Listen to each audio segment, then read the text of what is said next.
नमस्ते madam. स्तोत्र म्हणून झालं का म्हणायचं बाकी आहे? आम्हाला काय येतंय का? आम्ही आपले अडाणी माणसं आहोत. काय चिडवतात आज तुम्हीच बोला मग. नाही वा, मला काय हे सगळं गोष्टी कळत नाही. ठीक आहे मी बोलते. तुम्ही बोला. कोण कोण आहे बघते ना, दुसऱ्या कोणाला तरी चान्स द्यायला पाहिजे ना बोलायला. अनिल महामनी सर. अनिल महामनी सर आहेत का? आहे आहे. हा बोला ना तुम्ही स्तोत्र. बर.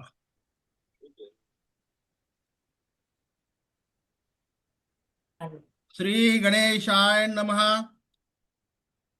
नारद उवाच प्रणम्य शिरसा देवं गौरीपुत्रं विनायकं भक्तावासं स्मरेम नित्यं आयुष्यकामार्थसिद्धये प्रथम वक्रतुण्डश्च एकदन्त द्वितीयकं तृतीयकं कृष्णपिङ्गाक्ष गजवक्त्र चतुर्थकं लंबोदर पंचमश्च षष्ठं विकटमेव च सप्तम राघवेंद्र सप्तम विघ्नराजेंद्र धूम्रवर्ण तथाष्टकं नवम भालचंद्रं च दशम तु विनायकं एकादशं गणपति द्वादश तु गजाननं द्वादशैतानि नामानि त्रिसन्ध्या यः पठेन्नरः न च विघ्नं भयं तस्य सर्वसिद्धिकरं प्रभो विद्यार्थी लभते विद्या धनार्थी लभते धनं पुत्रार्थी लभते पुत्रान् मोक्षार्थी लभते गतिं जपेत गणपति स्तोत्रम् षड्भिमोऽसौ फलं लभेत्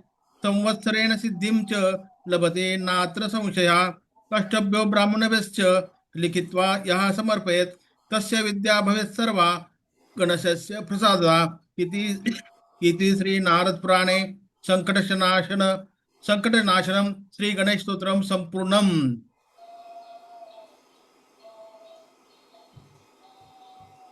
हा देवारे सर. हा हा ताई बोला. तुम्ही घ्या सूत्र हाती घ्या आता. नाही, आप तुम्ही सांगाल तसं आम्ही करणार ना.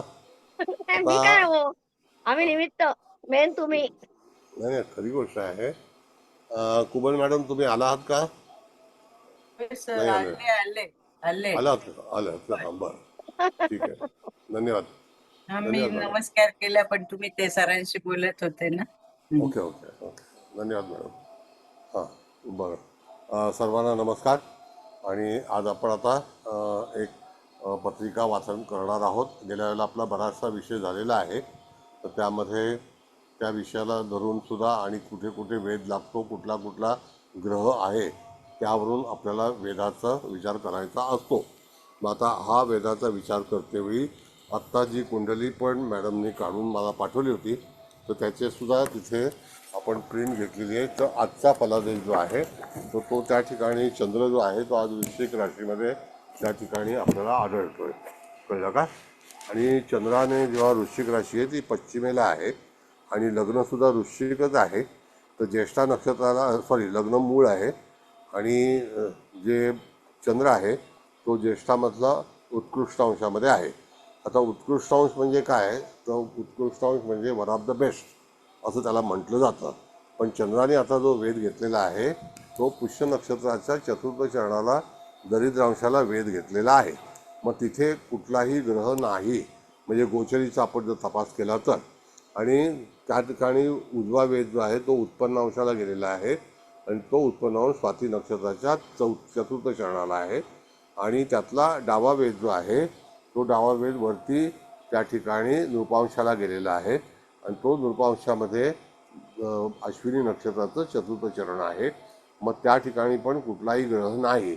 आता जेव्हा उद्या जर ग्रह ज्यावेळेला वेध घेणार आहे, ज्यावेळेला चंद्र हा ज्येष्ठा नक्षत्राच्या दुसऱ्या चरणामध्ये येईल, तर त्यावेळेला तो चंद्र नृपांशामध्ये बसलेला त्या ठिकाणी मंगळ आहे, तर त्या मंगळाला तो वेध तिथे घेईल. पण त्याच्या अगोदर बघितलं आपण तर त्या ठिकाणी आपण बघितलं तर लग्न आणि त्याच्या अगोदर जेव्हा ग्रह आला होता अनुराधा नक्षत्रामध्ये, त्याचा वेध जो आहे तो त्या ठिकाणी नृपांशाला म्हणजे भरणी नक्षत्राला घेतलेला आहे. म्हणजे आता चंद्र कुठल्याही आपल्या कुंडलीमध्ये जी आपण कुंडली वाचन करत आहोत तिथे कुठलाही वेध घेत नाही.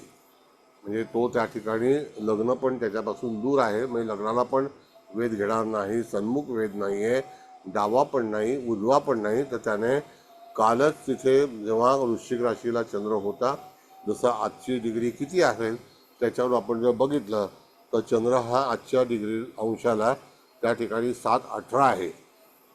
तर 7-18 म्हणजे वृश्चिक राशीमध्ये 18 अंश, तर तिथे 16 अंश 40 कलेला अनुराधा नक्षत्राची समाप्ती आहे. तर अनुराधा नक्षत्राचा जो वेध आहे, जो कर्क नवमाशाचा, तो त्या ठिकाणी पहिल्या नवमाशामध्ये जातो आणि तो भरणी म्हणजे त्या ठिकाणी अगोदर वेध घेऊन झालेला आहे. तर चंद्र आणि मंगळाचा वेध जेव्हा झाला तर ते दोघंही चांगले ग्रह आहेत, एकमेकाचे मित्र आहेत. तर त्यांच्यामध्ये निश्चितच 6 तासासाठी चांगल्यापैकी लाभ झाला असेल. आणि त्या ठिकाणी मंगळ हा जो आहे हा जातकाच्या कुंडलीमध्ये भाग्येश आहे आणि चंद्र हा वेळेश आहे. त्यांचा केंद्रयोग असला तरीसुद्धा चंद्र मंगळ हे एकमेकाला पोषक आहेत. तर त्या ठिकाणी जातकाच्या जीवनात अगोदरचे जे अवर्स आहेत, जे 16 डिग्रीच्या अगोदरचे, तर त्याच्यामध्ये तो लाभार्थी म्हणून ठरला जाईल. कळलं? अशा तऱ्हेने विचार करायचा. म्हणजे आजचा चंद्र जो आहे तो कुठेही दुसरीकडे वेध घेत नाही, फक्त त्याने ते वेध घेतलेला आहे तो अनुराधा नक्षत्राच्या पुष्य नक्षत्राच्या दरिद्रांशाला घेतलेला आहे. तर दरिद्रांशामध्ये ग्रह नाही म्हणजे त्या ठिकाणी आपल्याला दरिद्रांशामध्ये ग्रह नसल्यामुळे तिथे त्या ठिकाणी कुठल्याही तऱ्हेचा फलादेश करण्याची आवश्यकता नाही. कळलं? काही प्रश्न? काय नाही, आम्ही शांतपणे सगळं ऐकतोय, छान छान माहिती मिळते, ती ग्रहण करतोय आम्ही. नाही, तसं नाही. म्हणजे एखादा प्रश्न विचारले तर आणखी काही सांगता काय येईल ना. म्हणजे तुम्ही जे आता बोलताय ना, तर कन्सेप्ट क्लिअर होतोय आमचा. की ग्रहण असेल, एखाद्या ह्याच्यामध्ये ग्रहण असेल तर त्याचं फलकथन करण्याची गरज नसते, तर गरजच तो नाही. वेध लागत नाही.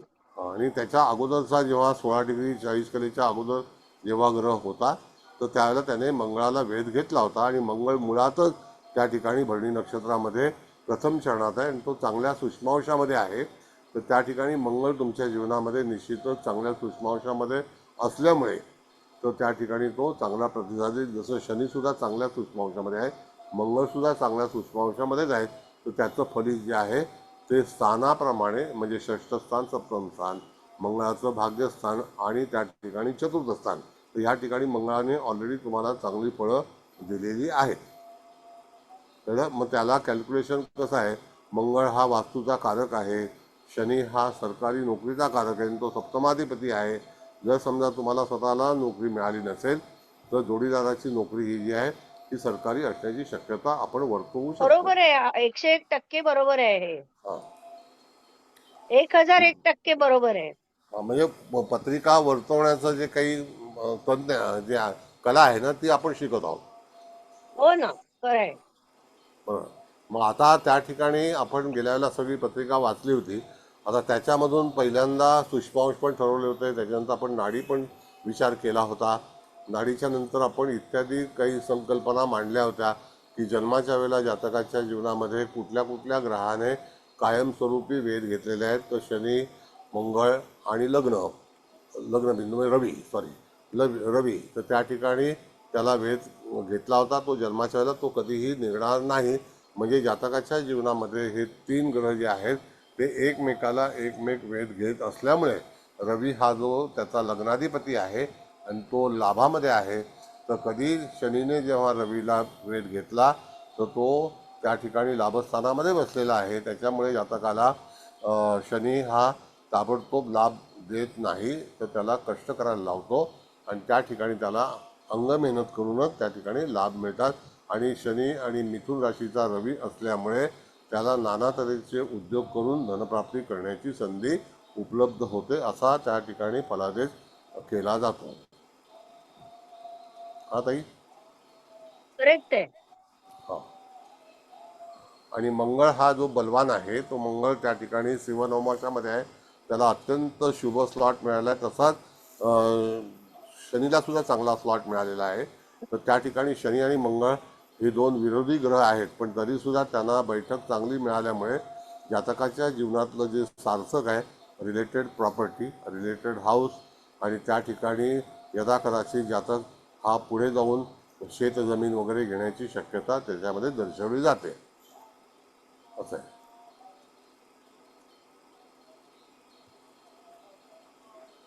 आणि भाग्यस्थान आहे, जातक हा नेवर डिपेंडेंट आहे, कधीही दुसऱ्यावरती अवलंबून कार्य करणार नाही.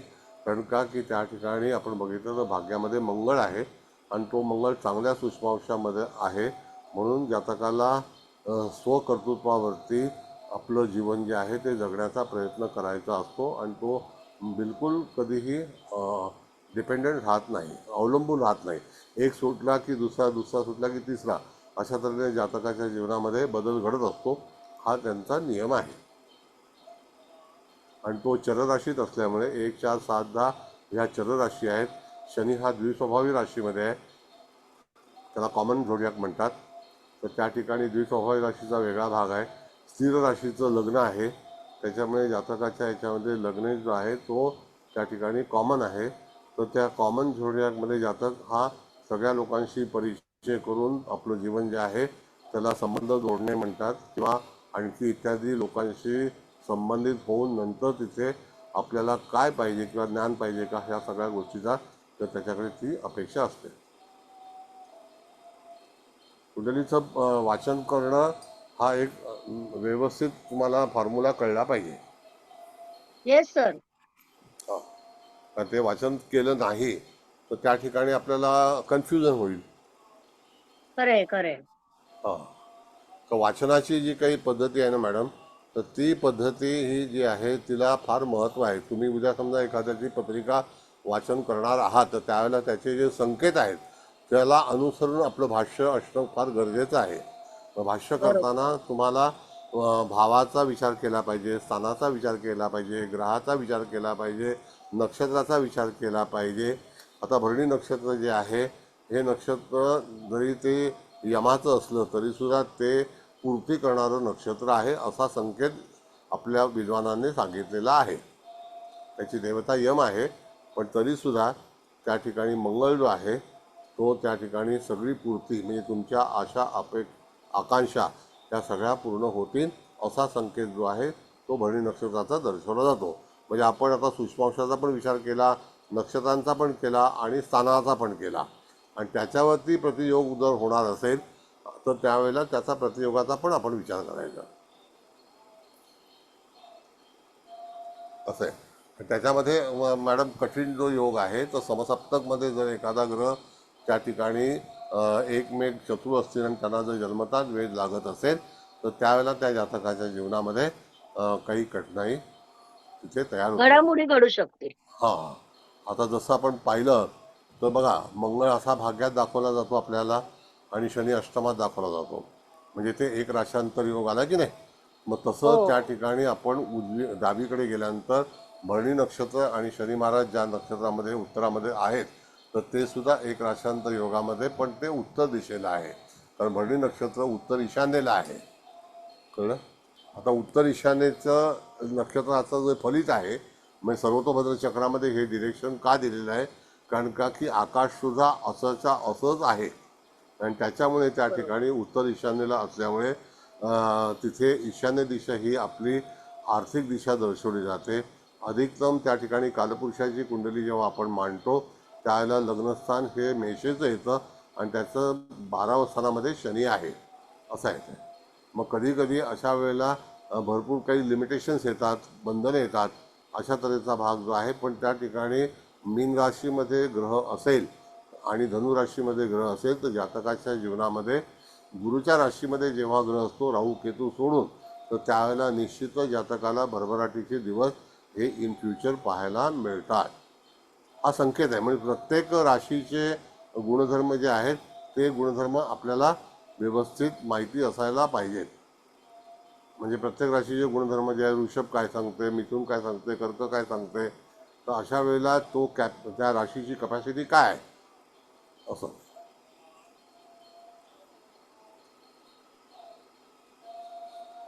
बोला, आणखी कोणाला प्रश्न विचारायचे तर विचारा. अगदी छानपैकी आला. फलादेश आता आपला सुरू झालेला आहे, तर फलादेशाला फार महत्त्व आहे. कुंडली बनवताना आता तुम्ही कॉम्प्युटराईज कुंडली तयार मिळते, म्हणजे तिथे तुम्हाला शिकवायची काय आवश्यकता नाही. ग्रह मांडून येतात, दॅट इज इन रेकॉर्ड. कळलं का? तो प्रोग्रॅमिंग आहे. पण ती कुंडली जसं की मुळातले वेद आणि गोचरीचे वेद, जसं आता जातकाच्या जीवनामध्ये येणारा आगाऊ काळ म्हणजे येणारा काळ जो आहे तो काळामध्ये आपल्याला जजमेंट करायची आहे. तर कुंभ राशीला आता राहू आहे, तर कुंभ राशीला राहू आता शततारका नक्षत्रामध्ये आहे. तिकडून एखाद्या ग्रहाला तो वेध घेतोय का हे आपल्याला निरीक्षणामध्ये आणायचं आहे. जर समजा वेध घेत नसेल तर तो कधी वेध घेणार आहे ह्याचा कालावधी आपल्याला निश्चित करायचा असतो. म्हणजे जातकाला सावधान करायचं की राहू आता अमुक एका ग्रहाला वेध घेणार आहे. आता शततारका नक्षत्रामध्ये ग्रह असल्यामुळे त्या ठिकाणी जातकाच्या कुंडलीमध्ये उत्तराषाढा आणि श्रवण नक्षत्रात एकही ग्रह नाही. त्याच्यामुळे तिथे राहू जरी शततारका नक्षत्रामध्ये भ्रमण करीत आहे पण तरीसुद्धा त्या ठिकाणी त्याला काळजी करण्याची आवश्यकता नाही. असा हा संकेत जो आहे तो व्यवस्थित तुम्हाला देता आला पाहिजे.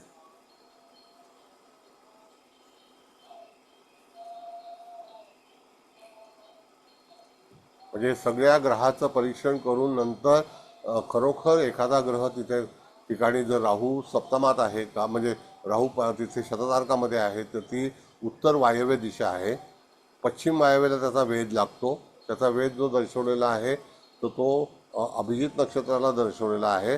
तर त्या ठिकाणी अभिजित नक्षत्र आणि श्रवण नक्षत्रामध्ये जर ग्रह असेल, अभिजित नक्षत्रामध्ये ग्रह नसतो पण उत्तराषाढामध्ये ग्रह असेल तर त्या ठिकाणी तिथे तृतीय चरण आणि चतुर्थ चरणामध्ये जर ग्रह असेल तर पहिला आणि दुसरा म्हणजे पहिल्याचा वेध 4ला लागतो, दुसऱ्याचा 3ला लागतो, तर त्यावेळेला तुम्हाला तिसऱ्याचा दुसऱ्याला लागतो.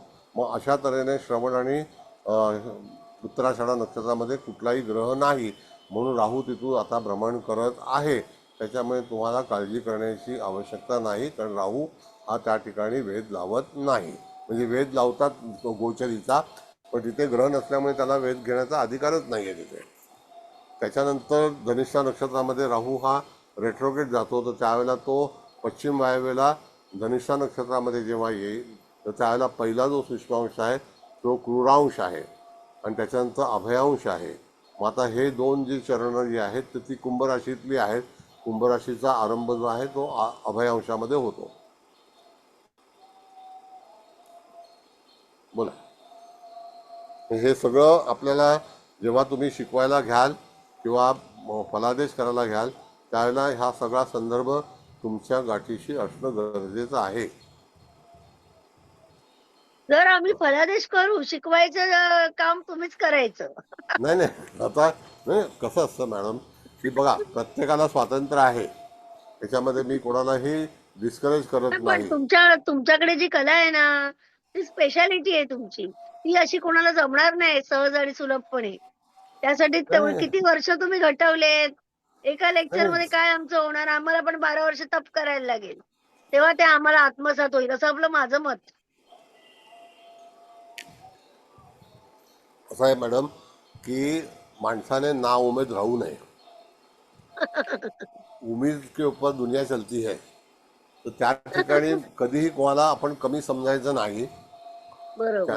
आणि तुमच्याकडे टॅलेंटेड आहात, तुम्ही स्वतः टॅलेंटेड आहात, त्याच्यामध्ये ती ग्रहस्थितीच तशी आहे तर त्याकरता तुम्ही प्रयत्न हे करणार नक्की. तथास्तु. तुम्ही आता हा गुरुस्थानी आहात आम्हाला आणि तुम्ही बोलताय नाही पण त्यात तुम्ही काय वाईट, बाकीच करताय. त्यात वाईट काय आहे मला सांगा. समजा मी उद्या तुम्हाला नाकारलं तर तुमचं जीवन थांबणार आहे का? नाही. काय थांबणार? हा मग मी कशाला थांबू तिथे, मी कशाला तुम्हाला पण विरोध करू.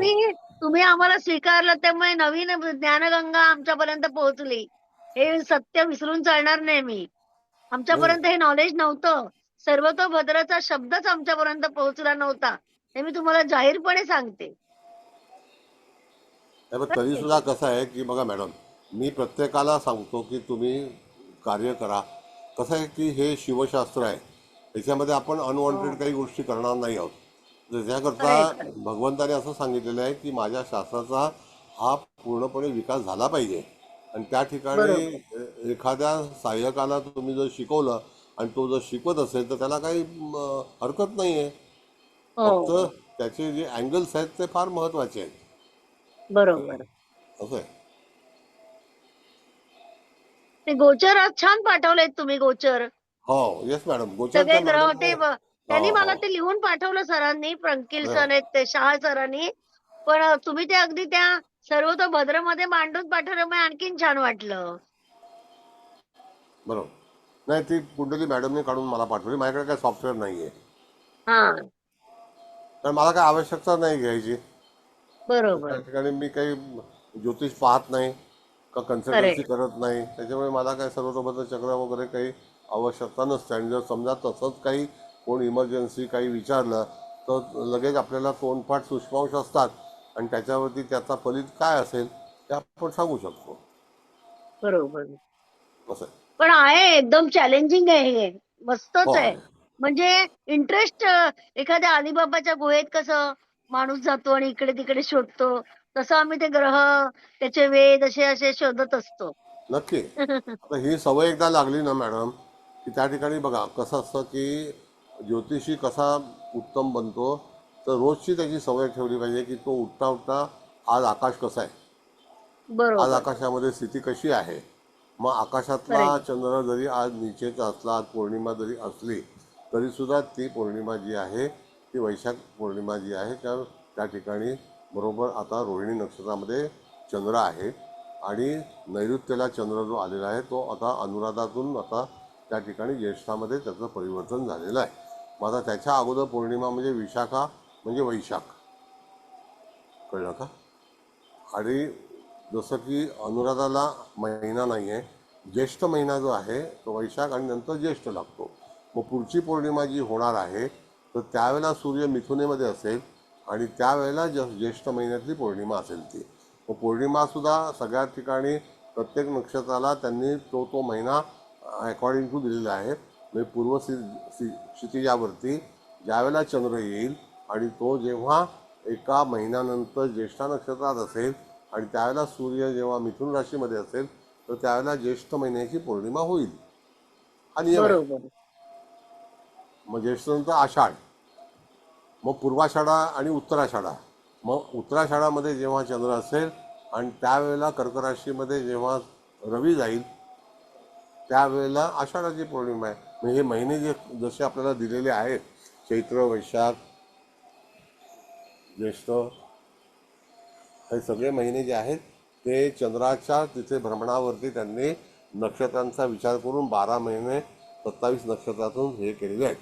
जसं भरणी अश्विन महिना आहे पण भरणी महिना नाही आहे. अश्विन महिना हो. जे आहे तर त्या ठिकाणी अश्विन महिना कधी येतो हा भाग आहे. कार्तिक येतो म्हणजे कृत्तिका, कृत्तिकेला कार्तिक, मग असा भाग आहे. अश्विन नंतर कार्तिक येतो ना,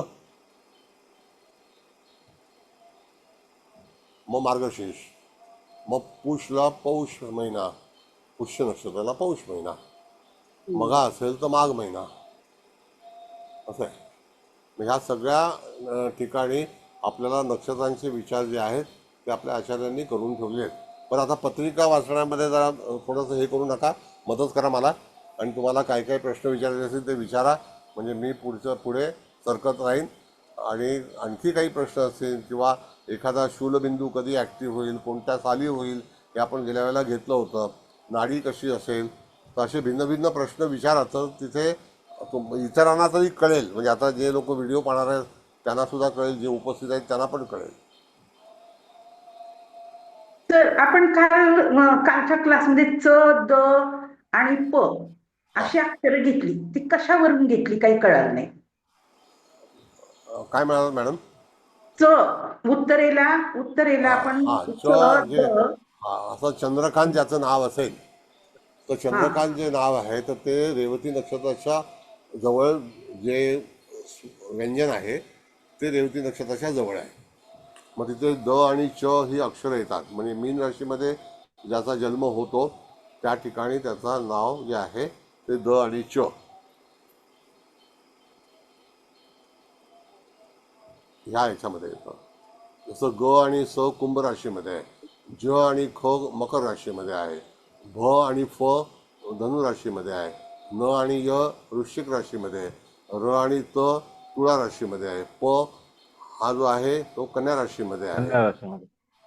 आणि म आणि ट जे म आहे ते सिंह राशीमध्ये आहे. कर्क राशीमध्ये ह ड नाव आहे. मिथुन राशीमध्ये क छ आहे. वृषभ राशीमध्ये ब व उ आहे. अशी सगळी नावं जी आहेत ती विभागली गेलेली आहेत. अ ल ई जे आहेत ते पूर्णपणे मेष राशीमध्ये आहे. असं म्हणजे ते नाव सर असलेल्या नमस्कार. व्यक्तींशी संबंध येईल. Yes yes. म्हणजे आपलं जे राशीचं सर नाव आहे नमस्कार. ना. नमस्ते नमस्ते. बोला. चौगुले बोलतोय. हा बोला. शूल शूल जो आहे शूल हा शूल जो हे असतो यांनी त्यावेळेला जी खाली वय दिलेली आहेत वय ती हा हा वय बोला. एक्झॅक्ट येतात का त्यात पुढं मागं होतं काय? नाही नाही असं आहे की शूलबिंदू हा नक्षत्रामध्ये असतो. त्या हो नक्षत्रामध्ये असल्यानंतर तो त्रिपाद नक्षत्र आहे, चतुष्पाद आहे का द्विपाद आहे, तर त्या हा दरम्यान शूलबिंदू हा कुठल्या नक्षत्रामध्ये आहे, तिथे आपलं हा वय कोणतं आहे. तर हा शूलबिंदू हा मुळामध्ये स्थानाला महत्व आहे. तर हा त्या ठिकाणी कोणत्या राशीमध्ये तो आलाय आणि तो कुठल्या हा नक्षत्रामध्ये आहे. तर जातकाच्या हा जीवनामध्ये शूल नावाचा जो बिंदू आहे तो काय करेल, तर असं एखादं दुःख निर्माण करेल रिलेटेड दॅट झोडियाक, रिलेटेड दॅट हा नक्षत्र. आणि त्या हा ठिकाणी तिथे जे स्थान असेल त्या स्थानाबद्दल जातकाच्या जीवनामध्ये एखादं दुःख असं येईल की त्याला ते हा दुःख जीवनभर त्याच्यासोबत असेल, कारण ते पूर्वजन्माचं बिंदू आहे तो. बर ते वय पुढं मागं होऊ शकतं ना वय पुढे साल वयाचा त्याच्यामध्ये हे नाही आहे. त्याच्यामध्ये नाहीये खरा हा जो संबंध आहे तो नक्षत्र आणि स्थान. छान हा आणि वय कॅल्क्युलेट एवढ्यासाठी करायचं की यदा कदाचित जातकाला एखाद्या ग्रहाने जर वेध लावला तर त्या दरम्यान हा अशी एक घटना होऊ शकते की जी त्याच्या जीवनामध्ये त्याच्या स्मरणात कायमस्वरूपी दुःखामध्ये राहील. आता जसं कोणी राईट फसवणं आहे, काही हत्या आहे, काही हा आंदोलन आहेत, एखादी घटना आहे जोडीदाराची आहे, भावंडाची आहे, तर अशा काही घटना ज्या असतात त्या आपल्या स्मरणात राहतात आणि ते आपल्याला सतत सतावत असतात. असा भाव हा आहे. शूल हे आंतरिक दुःख आहे. ठीक आहे थँक्यू सर. थँक्यू.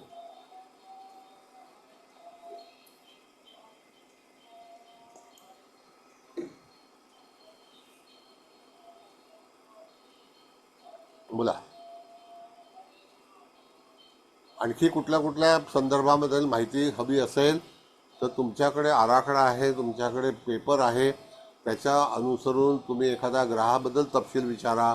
तो कुठल्या स्थानामध्ये आहे, त्याचं फलित काय होईल हे विचारा. नक्षत्रामध्ये काय होईल हे विचारा. तर नक्षत्र ही मुखगत आहेत, त्याच्यामध्ये काही अडचण येणार नाही. मी तुम्हाला सगळी नक्षत्र जी आहेत त्याच्याबद्दलचा फलादेश पटकन सांगू. तुम्हाला आता हे काय बघा म्हणजे. मगाशी मी ग्रुपला पण टाकलं होतं. आता हे जे तुम्ही गोचर कुंडली दिलीत आज हो. संध्याकाळी 20:30 हं. तर मी सहज ग्रुपला एक प्रश्न टाकला होता की आजची जी फायनल आहे IPL ची ती कोण जिंकू शकेल हे आपण ह्याच्यावरनं काढू शकतो का? नाही, पहिली गोष्ट म्हणजे सर्वतोभद्र चक्र हे भगवान शिवाचं आहे. त्याच्यामध्ये हा सट्टा, बाजार, हा शर्यत ह्या सगळ्या गोष्टीचा प्रतिस्पर्धी, हा शत्रू ह्याचा विचार हा करायचा नाही. किंवा ओके कुठल्याही गोष्टीचं आर्थिक धोरण आपल्याला इत्यादी गोष्टीपासून मिळेल का हा याचा विचार केला जात नाही. मी कधीही हा आयुष्यामध्ये शेअर बाजार, सट्टा बाजार किंवा आणखी हा इत्यादी अन्य मार्गाने मिळणारी मिळकत ही कधीही हा विचारात घेतलेली नाही. तसं करायचं पण नाही. कारण का की ओके सर्वतोभद्र चक्र, मी तुम्हाला उदाहरण सांगतो. पुण्याला हा जंगली महाराज रोड जो आहे तिकडे एका हा व्यक्तीने सर्वतोभद्र चक्र चालू केलं होतं.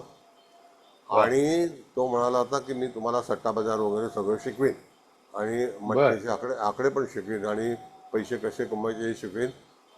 तिसऱ्या लेक्चरमध्ये त्यांचा अंत झाला. अरे वा ही घटना आहे पुण्यातली, जंगली महाराज रोडची, डेक्कन जिमखान्याला. तिथे क्लासेस चालतात हा आणि त्या ठिकाणी हा रंगायतन आहे, त्याच्यासमोर बघा नाट्यगृह आहे, हो त्यासमोरचा हो भाग आहे तो. आणि मग हे बालगंधर्व अशा हा बालगंधर्व अशा तऱ्हेच्या घटना जीवनामध्ये होतात. असे आम्ही अनेक लोक पाहिले. तुम्हाला म्हणजे मला आता काय की सांगायचं म्हणजे मी तुम्हाला पर्सनल कधीतरी फोनवर सांगेन. कारण का की हे ओके शास्त्र अतिशय गहन आहे आणि भगवान शिवाचं अत्यंत त्याच्यावरती कृपा आहे. तर ह्याच्यामध्ये गैरवापर, गैरव्यवहार, गैर आचरण करायचं नाही. असं आहे. ओके. पण आपण म्हणून यातनं आता परदेश गमन किंवा परदेशात ते आता करू H1B शकतो. व्हिसाचं ते चालू करू आहे खूप लोकांचं हो अमेरिकेचं. हो ते तर करू हे शकतो. त्याच्यावरनं आपण काढू शकतो. काढू शकतो. आता अमेरिकाचा हे- विजा समजा आपण विचार केला तर त्या ठिकाणी हा नवम स्थान, दशम स्थान, नवम स्थान आणि 12व्या स्थानाचा विचार करायचा. जी कुंडली तुमच्याकडे येईल त्या हा कुंडलीमध्ये भाग्यस्थान आणि 12वं स्थान हे परदेश गमनाचं आहे आणि त्या ठिकाणी त्याला मायग्रेशन होईल का? म्हणजे मायग्रेशनमध्ये हा आता तुम्ही म्हणाल की ग्रीन कार्ड त्याला मिळेल का? तर आता 1 कोटी लोकांची मेंबर तिथे आहे की त्यांना आता 10 वर्षांनी हो 15 वर्षांनी मिळेल. It is not so easy. बरोबर. पण त्या ठिकाणी त्याला वास्तव्य मिळेल का? विजा मिळेल हा का? PR मिळेल का? तर असा बाबतीमधला हा प्रश्न जो आहे तो त्याला चतुर्थ स्थानासंदर्भातला अधिपती त्याच्या मूळ कुंडलीमध्ये हा जर चांगल्या स्थितीमध्ये असेल, जसं आता आपण हा बघितलं ह्या पत्रिकेमध्ये चतुर्थ अधिपती हा मंगळ आणि तो अतिशय चांगल्या याच्यामध्ये आहे, तर त्या हो ठिकाणी जातक हा कुठेही जरी जगातल्या कोपऱ्यात गेला तर त्या ठिकाणी हा त्याला कम्फर्टेबल अकोमोडेशन प्राप्त होणार. असं ओके. म्हणजे मग तिथे व्हिसाच्या बाबतीत आपण तृतीय स्थान पण विचार करू शकतो ना नाही, पूरक म्हणून. तीर्थस्थान हा जो आहे चतुर्थाचं परदेश गमनाचं स्थान आहे. पण खरं हा परदेश गमन समजा आपण विचारलं की भाग्य 90 आजमावण्यासाठी जाणार आहे का? तर हा भाग्य आजमावण्यासाठी जाणार असेल तर तुम्हाला भाग्यस्थान आणि you are okay going out of सेशन्सचं 12वं स्थान. ओके म्हणजे तुम्ही उच्च शिक्षणासाठी जाताल तरी भाग्यस्थान उच्च शिक्षण जे हम्म. आहे ते. आणि जर समजा तुम्ही अशी पिकनिक म्हणून जाणार असाल तर पंचम स्थान हा म्हणजे टूर अँड ट्रॅव्हल तर येस. 5th house. आता यात एक उपप्रश्न. आता जी लोक ऑलरेडी अमेरिकेत आहेत 5-5, 6-6 वर्ष आणि बरोबर. त्यांना तो आता व्हिसाचे पैसे वाढले तेव्हा हो कंपन्या व्हिसा वाढवून देत नाहीत. मग अशा वेळेला कुठलं बघायचं? नाही, आता बघा अशा त्याच्यामध्ये वेळेला असं आहे की सरकारी कायदे जे आहेत, जसं आता HB1 हा, विजा आहे त्याला 1 कोटी रुपये आता भरावे लागणार. हो भरावे लागतात. हा. हा. आता H1Bच्या विजाला त्याला जर इन्कम असेल, त्याची कपॅसिटी असेल तरच तिथे, कारण ते लॉ आहे तो. मग हो तिथे तो गेलाय हे सुद्धा त्याचं भाग्य आहे. पण इट इज कंडिशन अप्लाय. आता ते कसं असतं की तिथे जाताना तो गेला पण कायद्यामध्ये बदल आला. आता कायद्यामध्ये बदल आल्यानंतर काय झालं की कायदा जसा सांगेल तशाप्रमाणे त्याला करावं लागेल. यदा कदाचित हम्म. तो दुर्दैवी असेल, कंपनी दुर्दैवी असेल तर त्या ठिकाणी त्याला परत पाठवेल. आता जसं बरोबर. मी उदाहरण सांगतो, मला सिरेलिक कंपनी नावाची जी कंपनी होती त्या लोकांनी 30,000 लोक कामावरून काढले. 30,000 हम्म. लोक काढल्यानंतर त्या ठिकाणी कंपनीला प्रॉफिट 30,000 कोटी रुपयात झाला. बरोबर 30,000 करोड रुपीज, नॉट 1-2 बरोबर. करोड. मग 30,000 करोड रुपीज जर प्रॉफिट होत असेल तर ती कंपनीची पॉलिसी आहे, त्याच्यामध्ये तुमचं आणि माझा काही संबंध नाही. जातकाचा नोकरीचा संबंध जर असेल तर षष्ठस्थान आणि दशमस्थान जर ॲक्टिव्ह असेल आणि त्याचा अधिपती जर चांगल्या सेक्टरमध्ये असेल तर त्याला पुन्हा तिथे नोकरी कुठे दुसरीकडे मिळणार. आणि सॉफ्टवेअर इंडस्ट्रीमध्ये तुम्हाला अगेन अँड अगेन काही ना काहीतरी नोकऱ्यांचं डेव्हलपमेंट होतं, त्यावेळेला तुम्हाला नोकरी सोडावी लागते, परत दुसरी पकडावी लागते. That is technical. हम्म. ओके ठीक आहे. पण थँक्स. नोकरी मिळेल कधी? तर षष्ठस्थानाचा अधिपती चांगल्या सूक्ष्मांशामध्ये असेल किंवा त्या ठिकाणी तो दशमस्थानाचा चांगल्या सूक्ष्मांशामध्ये असेल. There are 2 options. मग उपचय स्थानं जी आहे ते 3, 6, 10. तर 3, 6, 10 मध्ये जर ग्रह असतील तर जातक हा जीवनामध्ये लवकरात लवकर कार्य किंवा कर्म करण्याची सुरुवात करतो. हा एक नियम आहे. 3, 6, 10 ही जी उपचय स्थानं जी आहेत त्याच्यामध्ये दशमस्थान हे कर्माचं आहे, षष्ठस्थान नोकरीचं आहे आणि पराक्रम स्थान जे आहे त्याला काहीतरी दाखवायचं आहे. तर त्याच्याकरता 3, 6, 10 मध्ये ग्रह असणं मान्यवर आहे. It is permitted. Okay thank you sir. Thank you.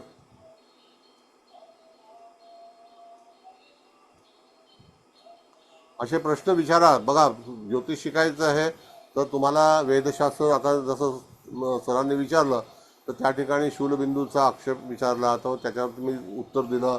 आणखी इत्यादी काही गोष्टी असतील तर त्याच्याबद्दल विचारा.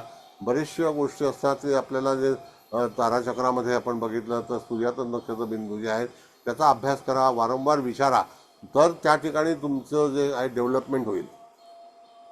अदरवाईज डेव्हलपमेंट होणार नाही.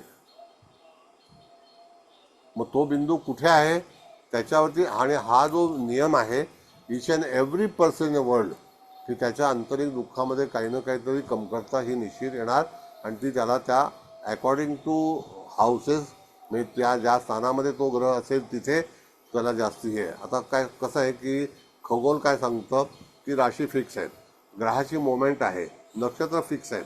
मग आता नक्षत्र ट्रॅव्हलमध्ये असतात, तर त्यावेळेला आपण गोचर पाहतो तर नक्षत्रांचं प्लॅनेटचं पाहतो.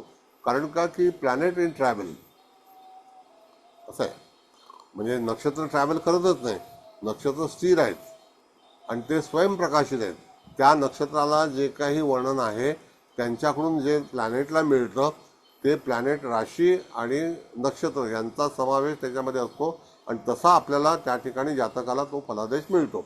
मग एखादी व्यक्ती भरपूर इंटेलेक्च्युअल आहे, एखादी व्यक्ती गर्भश्रीमंत आहे, श्रीमंती आहे, मग त्याच्यावरती जर त्याला वेध लागला आणि चुकीच्या ग्रहाचा वेध असेल तर त्याला गरिबी प्राप्त होते. असं हे कालचं पण उदाहरण सांगितलं होतं तुम्हाला. म्हणजे फलादेश करतेवेळी तुम्हाला ह्या सगळ्या अँगलने फलादेश देता आला पाहिजे. सगळी स्थानं, त्याचा अधिपती ते कुठल्या सूक्ष्मांशामध्ये आहेत. आता काही काही सूक्ष्मांश अतिशय चांगले आहेत, तर जातकाच्या जीवनामध्ये सूक्ष्मांश किती क्वालिटीचे आहेत, किती सुंदर आहेत, त्याच्यावरती जातकाचं प्लस मायनस हे जीवन आधारलेलं आहे. मग चांगले ग्रह कुठले आहेत हे पण बघायचं. जसं शनीसारखा ग्रह आहे, मंगळासारखा ग्रह आहे, ह्याने सूक्ष्मांश चांगला धरलेला आहे. मग सूक्ष्मांश चांगला आहे तर डेफिनेटली हे दोन ग्रह जे युद्धकारक ग्रह असतात, तर जातकाच्या जीवनात जरी आंदोलन झालं तरी सुद्धा त्या ठिकाणी जातक त्याला रिकवर करेल.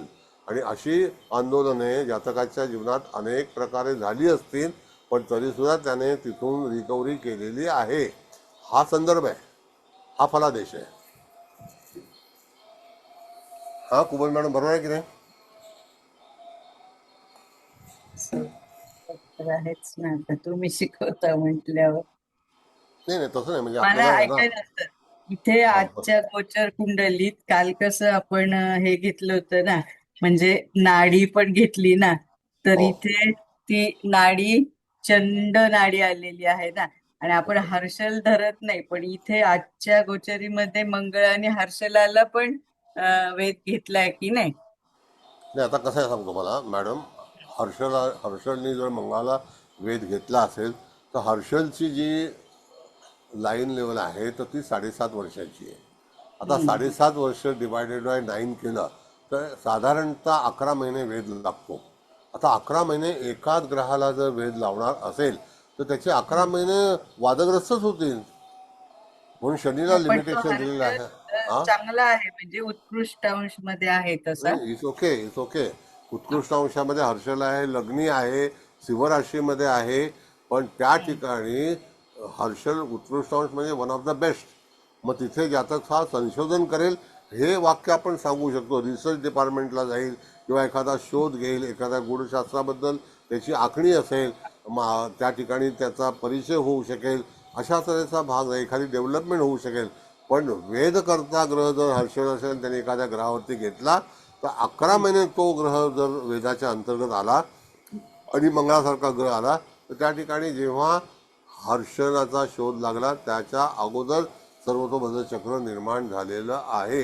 आणि सर्वतोभद्र चक्र निर्माण होऊन साधारणतः मॅडम आपण ताजीक पण केलेलं आहे, तर साधारणतः हे शास्त्र जे आहे हे 2,500 वर्ष झाली. त्यावेळेला हर्षलचा शोध लागला नव्हता. हर्षलचा शोध आत्ता जुमा लागलेला आहे. कसं जुमा म्हणजे शुक्रवार. हा. आणि जुम्मे आजचा टू हा, बोला बोला, बोलिए आप बोलिए शाह साहब. हाँ सर, ये वेद के हिंदी में बोलूं चलेगा सर?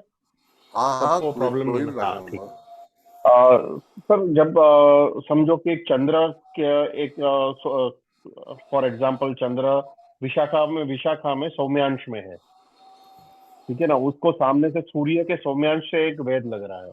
Okay, fine. तो वो टाइम पे सूर्य का वेद 3.5 दिन 13 दिन का रहेगा। नहीं, बट वो 13 दिन के 3 दिन 8 घंटे का. सॉरी 3 दिन 8 घंटे का रहेगा, बट Yes. चंद्र वहां 6 घंटे ही रहेगा। बराबर. अभी तो देखिए, वो वेद, हाँ, दोनों ग्रह आपस में एक जगह लड़ रहे हैं, ऐसा समझो, वेद लगा रहे हैं. तो चंद्र और सूर्य का वेद जब लगता है, जैसे आज जो पूनम है, तो पूनम में भी वृश्चिक राशि और वृषभ राशि में वहां पर दोनों की पोजीशन है। लेकिन राइट अगर चंद्रमा और सूर्य अगर वेद लेते तो चंद्रमा की जो आवर्स है वो कम है, तो वहां पर अगर वो लाभ लेना चाहे, वो वेद अच्छा रे वेद है। अगर चंद्रमा को लाभ लेना चाहेगा तो कितने घंटे का, तो 6 घंटे 6 का। घंटे का। तो 6 घंटे में जैसे अभी ये जो चंद्रमा belong to which house, the 12th house इस कुंडली में, right, according in this horoscope. No problem, okay, yes. हाँ, तो वहां पर जो फलित मिलेगा, तो जैसे कि चंद्रमा अगर 6 घंटे के लिए जातक जो है वो कहीं भ्रमण करके आ सकता है, जा सकता है, तो सूर्य अगर जो वेद ले रहा है तो उसकी कैपेसिटी 3 दिन 8 घंटा है। बट वो 3 दिन 8 घंटे के अंदर चंद्र हाँ, तो निकल जाएगा सामने से। वो तो इमीडिएट निकलेगा इन इन 6 आवर्स। फिर भी कभी वो वेद का इफेक्ट 3 दिन नहीं 8 घंटे रहेगी कि नहीं नहीं रहेगी? नहीं नहीं रहेगा। देखिए, ऐसा वेद कर्ता ग्रह कौन है, चंद्रमा है या सूर्य है, दो भी है। सूर्य है, सूर्य है। लेकिन हाँ, सूर्य है, लेकिन that planet is running in only 6 hours. उसके बाद में हाउस खाली हो जाएगा ना। जैसे हम एक हाँ, मतलब वेद वेद खत्म हो जाएगा उसका। अभी देखिए, ऐसा है कि हम सिनेमा थिएटर जाते हैं, हमारा 3 घंटे का शो है, that is hour 3 hours booking है, बराबर है। तो राइट सर। एक एक सुषमा सुंदर सूर्य 3 दिन 8 घंटा रहेगा, तो 3 दिन राइट सर। 8 घंटा रहेगा और सामने कोई ग्रह ना रहा तो वो वेद लगेगा ही नहीं, वो हाउस के राइट, ऊपर कुछ देगा नहीं। अगर उसके सामने ग्रह है, गोचर का है या प्रेजेंट में है, तो भी वो 6 घंटे में जो देना है या लेना है, गिव एंड टेक भूमिका है इसके अंदर। राइट, अगर ओके, चंद्रमा को लेना है तो वो रवि का एनर्जी उस समय में वो लेगा, क्योंकि रवि उसका मित्र है और पॉजिटिव प्लैनेट है, राइट। समझ गए ना। बट उसके बीच में जो स्वर या व्यंजन आते हैं, हाँ, उनका कुछ नहीं, इम्पोर्टेंस अगर रहेगा? हाँ, वेदकर्ता ग्रह कौन है, अभी देखिए उसमें दो सूर्य है। चीज है। नहीं, मैं बताता हूँ, मैं आपको, I will tell you, explain everything, I will explain you, 1 minute. Yes, जो पहले कौन आया है, तो पहले सूर्य आया है, ओके, यस। करेक्ट। उसके बाद में जी, चंद्रमा आया है। जी। तो चंद्रमा जब आया है तो उसका लिमिटेशन जो है 6 घंटे का है। तो वहां पर वो कौन से राशि में, आप बताइए मुझे। अभी आज का ही एग्जांपल, आज का जो ठीक एग्जांपल है, ले लेते हैं सर। आज जो है वो 9 में है, तो 9 जो है वो वहां पर स्वर आता ही नहीं है, वहां पर स्वर नहीं आता है, व्यंजन आता है। तो समझो, अगर समझो ऐसा होगा, तो एक इंसान के जीवन में अगर फायदामंद देने वाला ग्रह होगा, वो किसी से ले रहा है या किसी को दे रहा है, तो सूर्य जो अगर हम पकड़े तो ब व उ में है, समझ गए, रोहिणी नक्षत्र में। जी, तो राइट, ब व उ से वहां पर वो डिलीवरी करेगा और चंद्रमा रिसीव करेगा। तो जो रिसीव करने ओके, वाला प्लैनेट है वो एन और वाई से है, और डिलीवरी करने वाला प्लैनेट जो है BUV।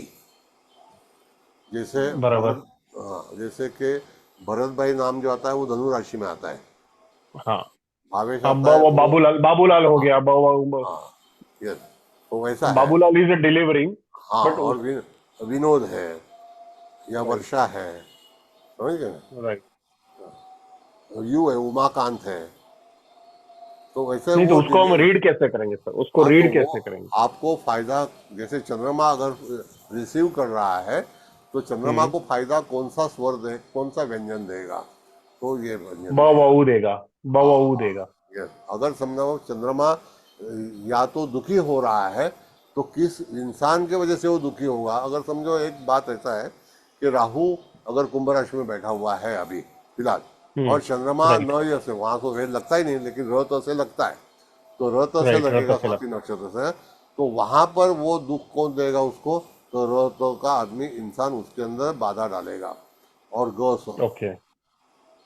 बिकॉज अगर प्लैनेट राहु वेद देने वाला होगा, रथ के कोई मतलब भी, रिसीवर एंड डिलीवर।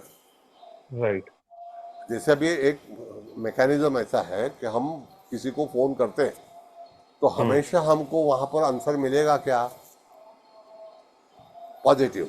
अगर हमारा समय खराब होगा, हम्म, अभी कल हमारा मैडम का कल शास्त्री का क्लास था, तो हमने एडवर्टाइज डाला था, तो वहां पर क्या एक आदमी का फोन आया, उसको लगा कि हम लोग शास्त्री का क्लास लेते हैं और धंधा करते हैं, तो ओके मुझसे पूछ रहा है कि आप शास्त्री का क्लास लेते हैं? मैंने हाँ लेते हैं। कितना पैसा लेते हैं? मैंने कुछ नहीं लेते, आपको आना आ जाओ।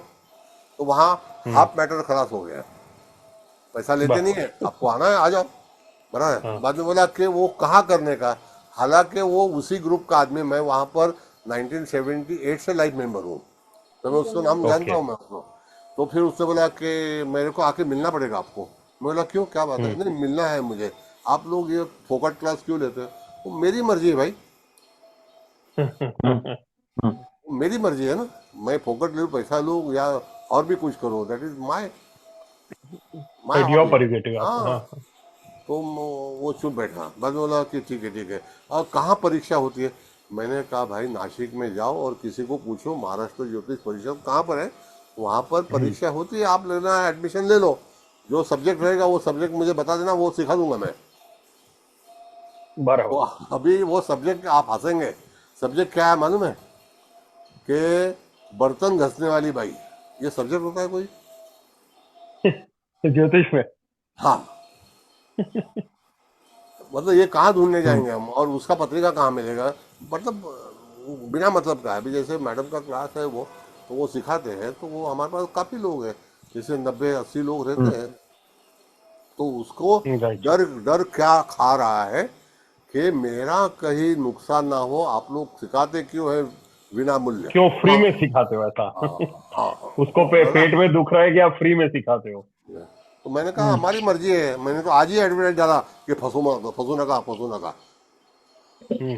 सर और एक सवाल आपके लिए सर, हाँ बोलिए। और किसी को पूछना है तो पूछ लीजिए, नहीं तो मैं पूछ लेता हूँ। सर समझो एक धनु लग्न की पत्रिका है, ठीक है, सर उसमें कर्क के अंदर अष्टम भाव में पुष्य नक्षत्र में भूपांश में शनि बैठा हुआ है, वेरी फाइन। जो दूसरे और तीसरे हाँ, स्थान का स्वामी है। अष्टम स्थान में कर्क राशि आती है, हाँ, वहाँ पर अष्टम स्थान में पुष्य नक्षत्र में भूपांश में शनि बैठा हुआ है, जो नाड़ी में प्रत्येतरी नाड़ी का है, हाँ, और उसमें और उसके ऊपर विनाश का चंद्र बिंदु आता है।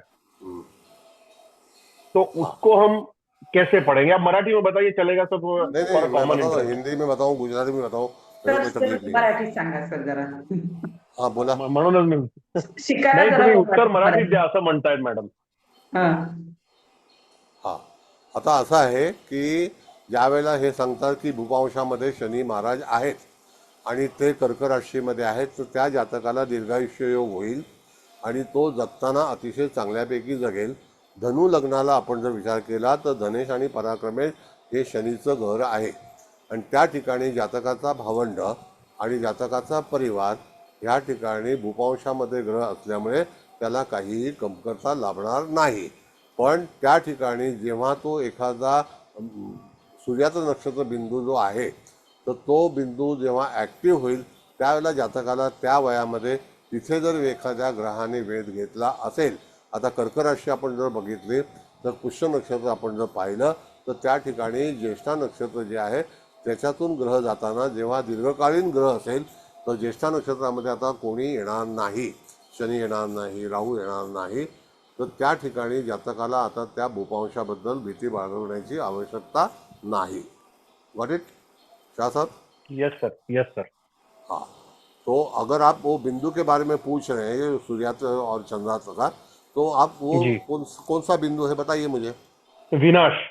हाँ, विनाश बिंदु जो है बताता हूँ आपको.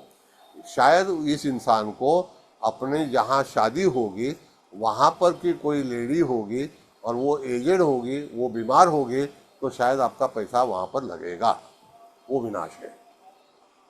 ये कैसे, हाउ यू रीड इट? मतलब ठीक है, आपने वर्डिक्ट दिया, तो how we have to read this verdict? हाँ, तो अभी देखो अष्टम भाव है इसलिए आपने अष्टम भाव है गिना, तो अष्टम का भाव, जोड़ीदार की फैमिली. हाँ, अष्टम भाव का कैरेक्टर्स क्या है वो हमको जानना चाहिए. Right sir. अष्टम भाव का कैरेक्टर जो है हमारे जीवन में जो जीवन साथी आता है तो उसकी अवस्था फैमिली. हाँ, उसकी फैमिली देखते हैं. राइट. जैसे कि वहाँ पर एक आदमी रहेगा, उसका नाम समझो शांतिलाल है, सुहाग राज है, सुहास है, हम्म। शीला है, और भी कोई है। तो वैसे ही इंसान रहेगा वहाँ पर, वो इंसान की व्यक्ति उसके फैमिली में, मतलब पराई फैमिली में रहेगी, सिस्टर राइट रहेगी या ब्रदर रहेगा। राइट। तो ऐसे कैलकुलेट किया जाता है। जैसे कि वहाँ पर नाम बताने के और बहुत से तरीके हैं, हम्म। समझिए। तो अभी आपका धनु लग्न जी, है क्या, कन्या लग्न है?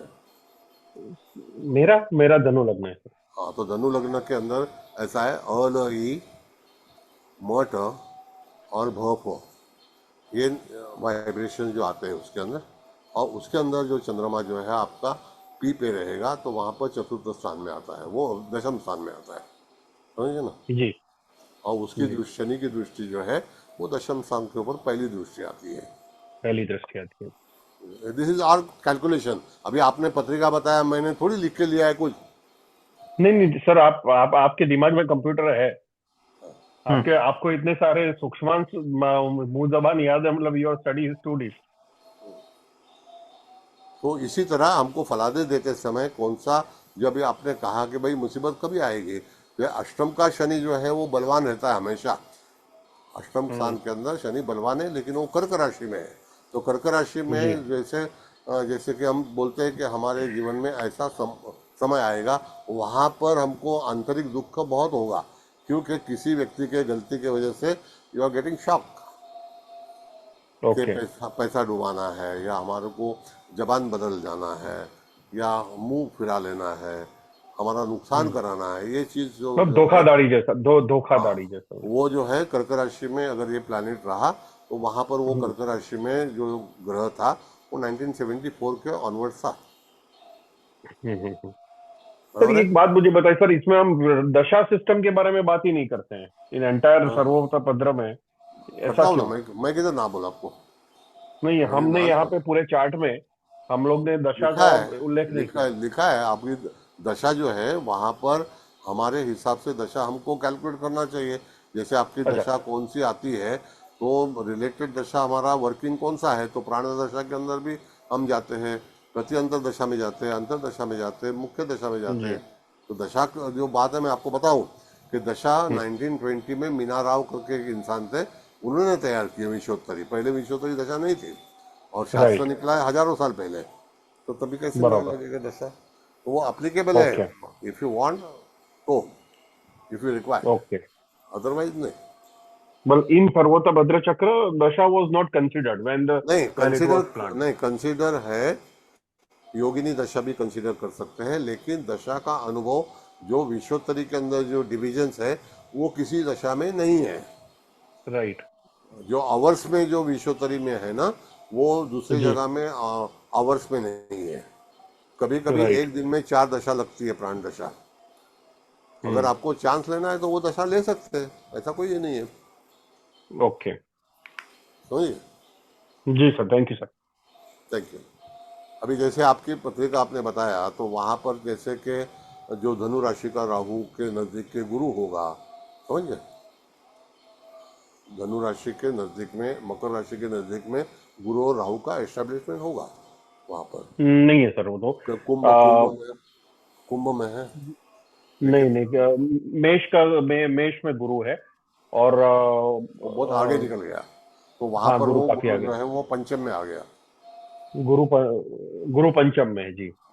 गुरु पंचम में और राहु द्वादश में है। और जैसे कि गुरु पंचम में आता है, तो शनि की 10वीं दृष्टि पंचम स्थान पे आती है, जी समझिए। It is controlled by Saturn, right. That दृष्टि also you have to calculate. The normal जो हमने हाँ हाँ, नहीं नहीं, 3 7 10 की सर्वतोभद्र दृष्टि भी। चक्र, सर्वतोभद्र चक्र के अंदर भी दृष्टि आएगी। और ओके। मारक स्थान का अधिपति कर्क राशि में बैठा हुआ है अष्टम स्थान में, तो आपको आने वाली जो मुसीबतें हैं वो वहाँ पर कर्क राशि के अनुसार आएगी, क्योंकि मारक समझ गया स्थान मैं। भी कैलकुलेट किया जाता है। ओके। तो पूरी पराशरी कैलकुलेट होती है, but this is little in detail. Details कितना आप करोगे उतना आपकी सुविधा बढ़ जाएगी हाँ, ना। मतलब वो काफी डिटेल है जी। हाँ। Right sir. इंटरेस्टिंग है, बहुत इंटरेस्टिंग है। बरं, आणखी कोणाला वेलकम कर मॅडम, तुम्हाला काय विचारायचं होतं, बोला.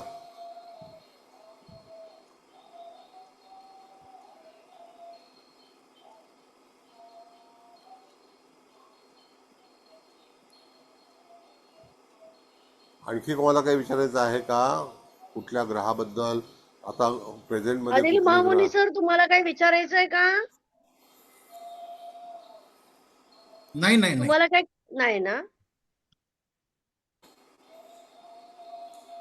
ठीक आहे ताई, तुम्हाला काय विचारायचं आहे? नाही, माझे सगळे क्वेरीज क्लिअर झालेले आहेत. तुमच्या नाही, पण एक्सप्लेनेशन मधून आणखी मला कळतं. जिज्ञासा म्हणून आणखी काहीतरी असा प्रश्न विचारा की जो कॉम्प्लिकेटेड असेल. नाही, मला कसं तुम्ही जे सांगता ना ते डोळ्यासमोर येतात ग्रह माझ्या लगेच. Very good.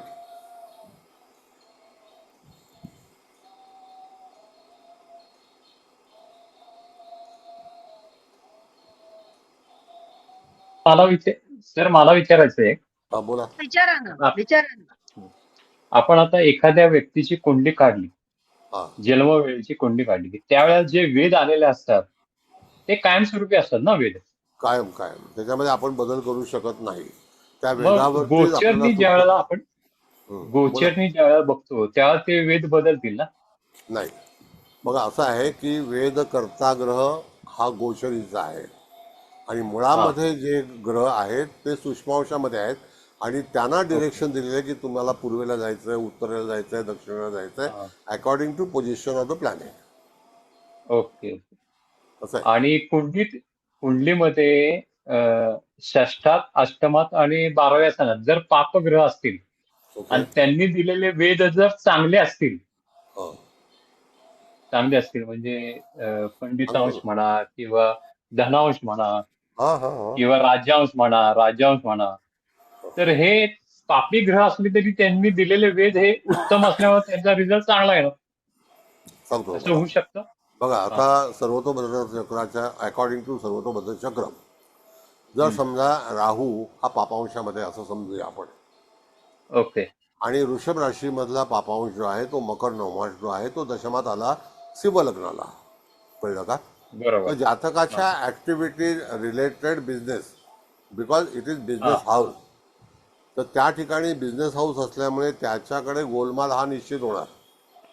मग आता त्या ठिकाणी त्याचे जे काही ऍक्टिव्हिटी असतील तो तिथे कुठे ना कुठेतरी पकडला जाईल. पापांशामध्ये काम करत आहे राहू, हा त्याला लोभी करून ठेवेल आणि त्याच्या समोर केतू आहे. आता पापांशामध्ये जर त्या ठिकाणी राहू आला, आपण एक अंदाज समजा, तर पापांश म्हणजे काय आहे, तर त्या ठिकाणी मकर नवमांश आहे. तर मकर नवमांशाच्या समोरची रास जी आहे तर ती वृश्चिक रास आहे कुंडलीमध्ये, म्हणजे वृषभ राशी जी आहे त्याच्या समोर वृश्चिक रास येते, बरोबर आहे.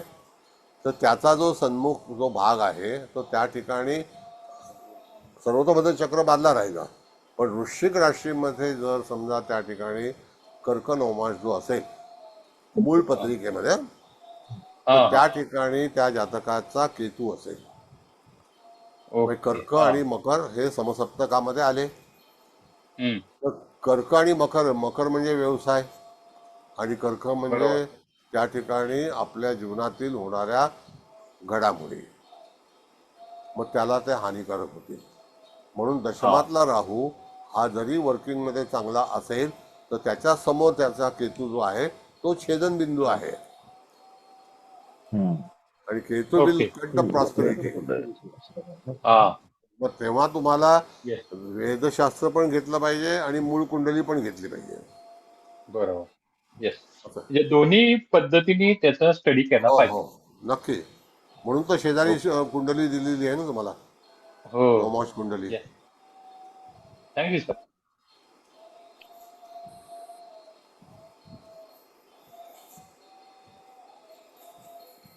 तर आपण पूर्वेला खाली रवी मंगळ लिहिलंय, उत्तरेला शुक्र लिहिलंय, मध्ये शनी लिहिलाय, इकडं सोम बुध लिहिलंय, खाली गुरु लिहिलंय. ह्याचा अर्थ जर सांगा ना सर. नाही, आता मॅडम कसं आहे की ज्या वेळेला जातकाचा जन्म झाला ना तर तो जन्म होताना सकाळची वेळ होती. तर सकाळी सूर्य कुठे असणार, तर त्या शिवराशीतला रवी आहे तो तिथे प्रथम स्थानामध्ये असेल, लग्न पण तेच आहे, तर त्या ठिकाणी मिथुनेचा रवी आहे. कुंडलीमध्ये. आणि अच्छा. मिथुनेचाच बुध आहे. तर मिथुन राशी ही त्या ठिकाणी आपण जर बघितली तर ती लाभस्थानामध्ये येते. पण मिथुन राशी सर्वतोभद्र चक्रामध्ये कुठे येते तर पूर्व दिशेला येते. हो. मग बरं. बुध, रवी आणि शुक्र हे समांतर वाटचाल करणारे ग्रह आहेत. मग तुम्हाला ताबडतोब शुक्र पण तिकडे पूर्व दिशेला आढळेल, रवी पण तिथे मिळेल आणि बुध पण मिळेल. मग ते बरं. यथाकथाची सूक्ष्मांशामध्ये अदलबदल असतील, पण त्यांचा चंद्र जो आहे तो त्या ठिकाणी नैऋत्येला आहे, कारण ते अनुराधा नक्षत्रामध्ये आहे.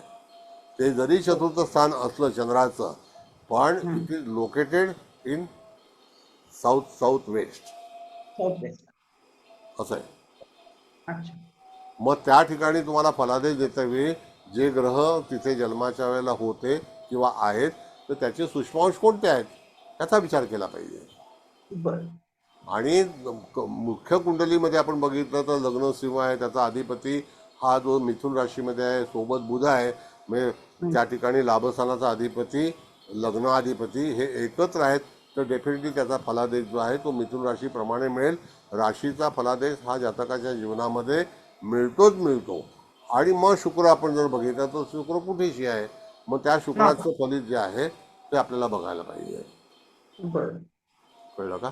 मग त्याच्यावरती शुक्रमध्ये मग सांगू मला मी विषय सांगतो मॅडम, की लग्नाच्या जवळपास किंवा लग्नाधिपतीच्या जवळपास जर शुक्र असेल तर जातकाच्या याच्यावरती तेज असतं.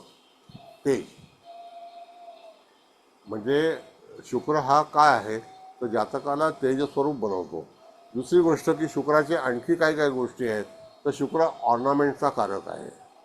मग जातकाच्याकडे ऑर्नामेंटचा जो काही भाग असतो तो त्याच्याकडे हौस असते, त्याची फॅशन, हे सगळं शुक्राकडे आहे. आणि बुधाकडे व्यापार आहे, बौद्धिकता आहे.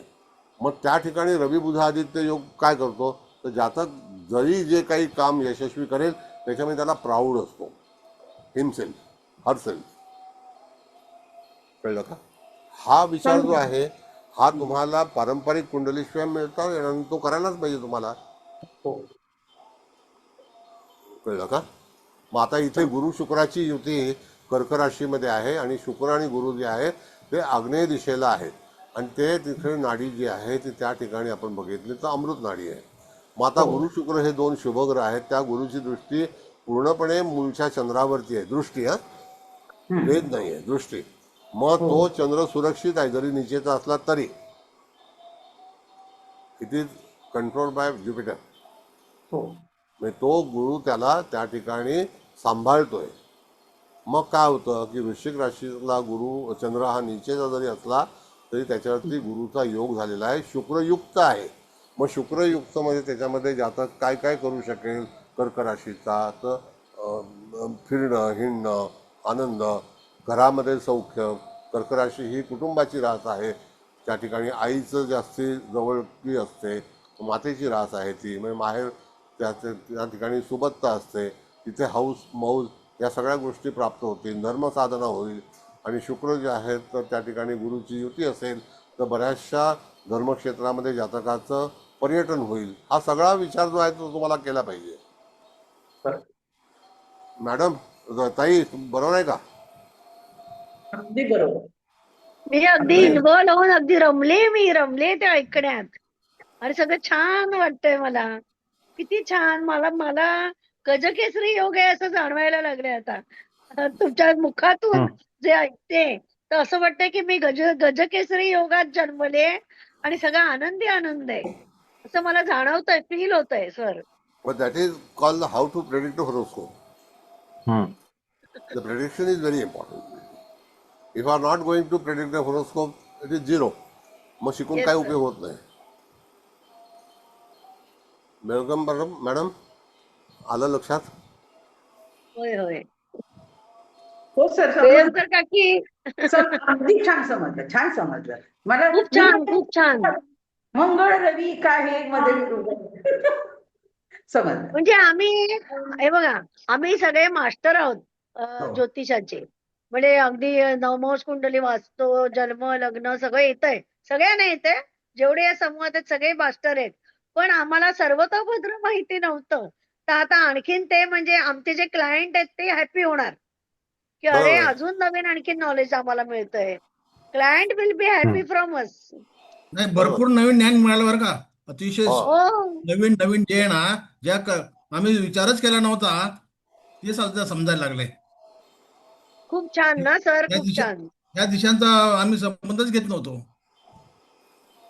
आपल्या वाटेलाच कधी ते सर्वतोभद्र आलं हं. नाही. नैवृ मग त्या नैवृत्य दिशा आणि ईशान्य कुठल्याही दिशेला काय आहे महायोगी हा प्रकारच महायोगी नव्हता. सरांनी आपल्याला सांगितलंच नाही. काय करायचं, कुठे कुठे जाऊन आले मी. साताऱ्याला गेले, पुण्याला गेले, अजून कुठे जळगावला गेले. पण मूळ जे आहे ऋषीचं मूळ, ते आम्हाला इथे मिळालं मुंबईतल्या ऋषींकडून. नाही हा नाही महामुनींना. आम्ही सामान्य माणसं आहोत. मी स्वतःला काही समजत नाही, कुठली पण हे जे डिग्री लावत ज्ञान आहे नाही, ते काही नाही. अमृततुल्य आहे. जे ज्ञान आहे ना, जे आम्हाला कोणीच दिलं नाही. काय धनंजय चौगुले सर? ते पण अगदी बरोबर. हो सुषमांक ना. नावाचा प्रकार अगोदर ऐकलाच नव्हता. तो या सर्वतोभद्रमावर सुषमांक किती महत्वाचे आहेत आणि आणि मी ते तुमचे तुमच्या सगळ्यांचे जीवनावर आभार किती. मानते. तुम्ही सगळे हा जॉईन केलात माझ्या एका शब्दाखातर. सगळ्यांनी पटापट तुम्ही ऍडमिशन घेतलं म्हणून तुमचे सगळ्यांचे मी आभार मानते की हे आभार नाही पुण्याचं मॅडम, वसं आहे. आभार नाही.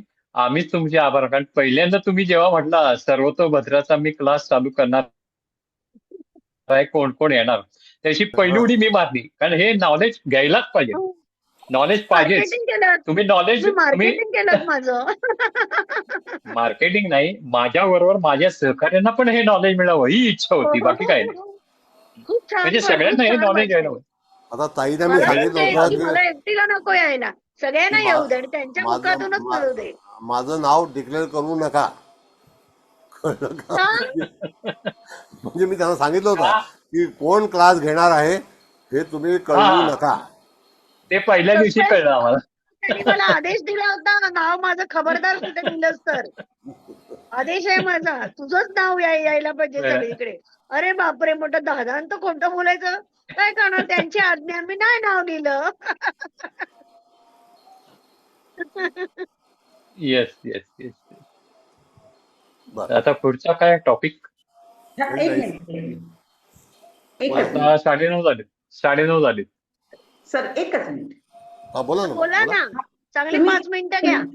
नाही, तुम्ही मीन राशीमध्ये शुक्र उच्चेचा असतो ते सांगितलं, द अक्षर सांगितलं, उत्तर दिशा सांगितली, नवमांश सांगितलं, सूक्ष्मांश सांगितलं, नक्षत्रावरून सांगितलं, आणखी जन्म झाल्यानंतर कोणत्या वर्षी तुम्हाला फळ मिळतं हे सुद्धा सांगितलं, कंप सांगितलं, कर्म सांगितलं, सगळ्यांचं इन्क्लुडिंग करून जे तुम्ही जे भविष्य सांगितलं अतिउत्तम. तेच ते दुग्ध शर्करा योग, गजकेसरी योग. धन्यवाद धन्यवाद. तुम्हीच घरी आता केसर टाका दुधात, बदाम हो सर. वाटून टाका आणि ते दूध प्राशन करा सर्वांनी आणि समजा की ते सरांकडून मिळालं. म्हणजे खरंच खरंच खूप छान सांगितलं. नाही, शिकण्यासारखं मॅडम कसं असतं, आता गुरुचा आपण विचार केला तो गुरुची दृष्टी वृश्चिकेवरती आहे, अष्टमातला मिनेतल्या शनीवरती सुद्धा आहे. म्हणजे इट इज सिक्युर्ड. जसं आपण म्हणतो की सप्तमाधिपती शनी जो आहे त्याच्यावरती गुरुचा पूर्णपणे योग होतोय. मग त्या ठिकाणी जातकाच्या जीवनामध्ये परिवर्तन होणं, गुरुची दृष्टी असणं. कसं असतं मॅडम की आपण जेव्हा गुरुजींना घरी बोलवतो त्याला पूर्णपणे साफसफाई करून व्यवस्थित तिथे एक वेगळ्या तऱ्हेचं तेज आणतो. कारण का गुरु हा स्वच्छतेमध्ये राहणारा ग्रह आहे. मग त्याला साफसफाई आणि निर्मळता लागते. जसं उदाहरण मी तुम्हाला सांगतो की आता गुरु महाराज जे आहेत ते मिथुन राशीतून कर्क राशीमध्ये उद्या जाणार आहेत. तर त्यावेळेला त्यांनी मिथुन रास कम्प्लिटली क्लीन केले. म्हणजे गुरु जिथून प्रवास करून येतात त्यावेळेला त्या राशीचं शुद्धीकरण झालेलं असतं आणि आता ते कर्क राशीला शुद्धीकरणासाठी येणार आहे. म्हणून गुरु हा कुंडलीमध्ये कुठल्याही स्थानामध्ये जरी असेल तरीसुद्धा तो फलित देईल, त्या राशीला शुद्धता आणेल. पण तो राहू केतू बरोबर नसावा हा नियम आहे. आश्रमातला गुरु सुद्धा शुभ फळ देतो. हो शुभफळ देणार. मी सांगतो तुम्हाला, अष्टमातला गुरु number of people I tell you की त्या ठिकाणी जातकाच्या जीवनामध्ये गुरु हा संग्रह करणारा ग्रह आहे आणि त्या ठिकाणी अनेक लोक आहेत त्या ठिकाणी चांगल्यापैकी होऊ शकतात. मी गुरुचं एक उदाहरण तुम्हाला सांगतो साहेब की तुम्ही मुलायमसिंग यादवला ओळखत असाल, बरोबर आहे. एक सामान्य परिवारातली व्यक्ती त्या व्यक्तीला राजकारणातला गंध माहिती नव्हता आणि ती व्यक्ती डिफेन्स मिनिस्टर आणि आपल्या राज्यामध्ये चीफ मिनिस्टर झाली आणि गुरुचंद्राची युती जी आहे, कुंडली पाहण्यासारखी आहे. ती मीन लग्न आहे. मीन लग्न हे थोडंसं वीक लग्न आहे, पण तरीसुद्धा लग्नी गुरु आणि चंद्राची युती आहे. भाग्यस्थानामध्ये वृश्चिकेचा रवी आहे, म्हणजे जलतत्वातला रवी, जलतत्वातला गुरु, जलतत्वातला चंद्र हा एक फार मोठा राजयोग आहे. आणि त्या राजयोगामध्ये एक विचार करा की आपला मुलगा जर आपल्या दृष्टीसमोर मुख्यमंत्री होतोय, ह्याच्यासारखं भाग्य आहे का मला सांगा?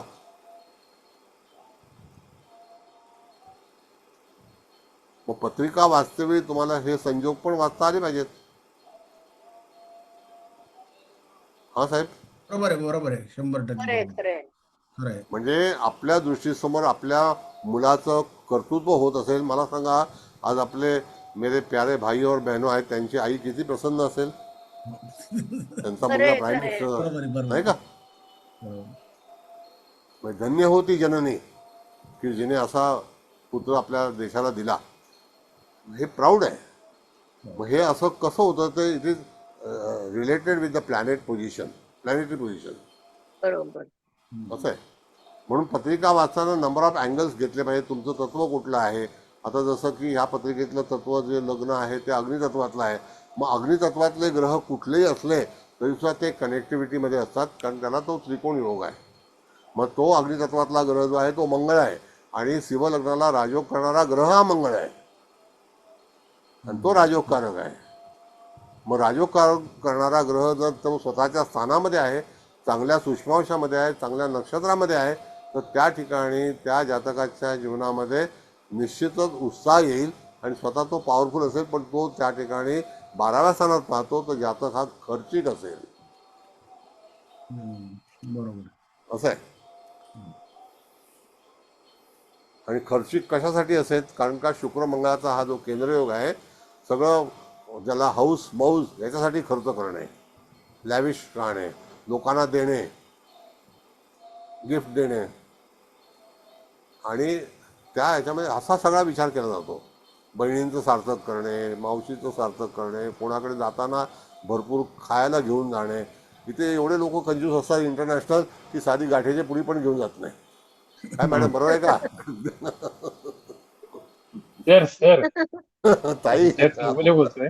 बोला. आता मोदींच्या जर विचार करायचा झाला पत्रिकेचा, म्हणजे आता पत्रिका माझ्यासमोर नाहीये, पण त्यांना जे 2014ला पंतप्रधान पद मिळालं, मग तेव्हा त्यांचा तो भाग्यांश किंवा भाग्यांश मध्ये अभिषेक आणि अर्थमित्र चालू झाला असेल का त्यावेळेला?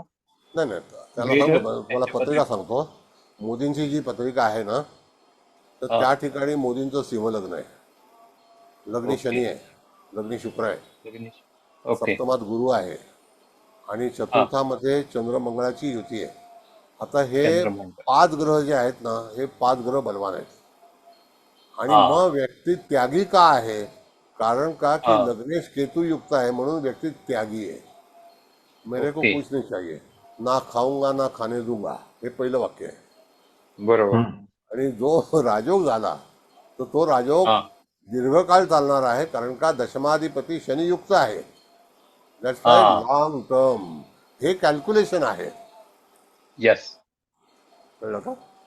आणि सप्तमातील गुरु, सप्तम स्थान पीपल हाऊस. मग सप्तमातील गुरु जो आहे तो लोकांपुढे आदर्श निर्माण करणारा आहे, पण तो वैवाहिक जीवनामध्ये पॉझिटिव्ह नाही. Got it? नाहीये. असं आहे. नाही, मग त्यावेळेचे वेद मध्ये त्यांना हा, मग अभिषेक आणि त्यावेळेला नाही, तो वेद जो आहे, अभिषेक हा चंद्राचा नक्षत्र बिंदू मधला त्या ठिकाणी बिंदू आहे तो. पण हा, वेद असतं करता ना. ग्रह त्यांची मूळ कुंडली जी आहे, तर त्याच्या अगोदर he become a chief minister. सरकारी कुठल्याही अगोदर पोझिशन मध्ये नव्हते. मग त्यावेळेला ते चीफ मिनिस्टर झाले, तर त्यावेळेला तो योग कसा होता 2002 साली, ते आपल्याला कुंडलीवरून बघितलं पाहिजे. बरोबर. असं येस. आहे. ओके. गॉट मग इट. अकॉर्डिंग टू सगळेच ग्रह चांगले येतील असं नाही. त्यांनी घराचा त्याग केला, कारण केतू आणि हो. रवीची युती आहे म्हणून घराचा त्याग युती आहे. केला आणि त्यागी वृत्ती आहे. आता ते नेहमी म्हणतात हम तो फकीर आदमी है, हम झोला लेके चले जाएंगे. मी त्यांना म्हटलं मैं भी पीछे आऊंगा, चलो.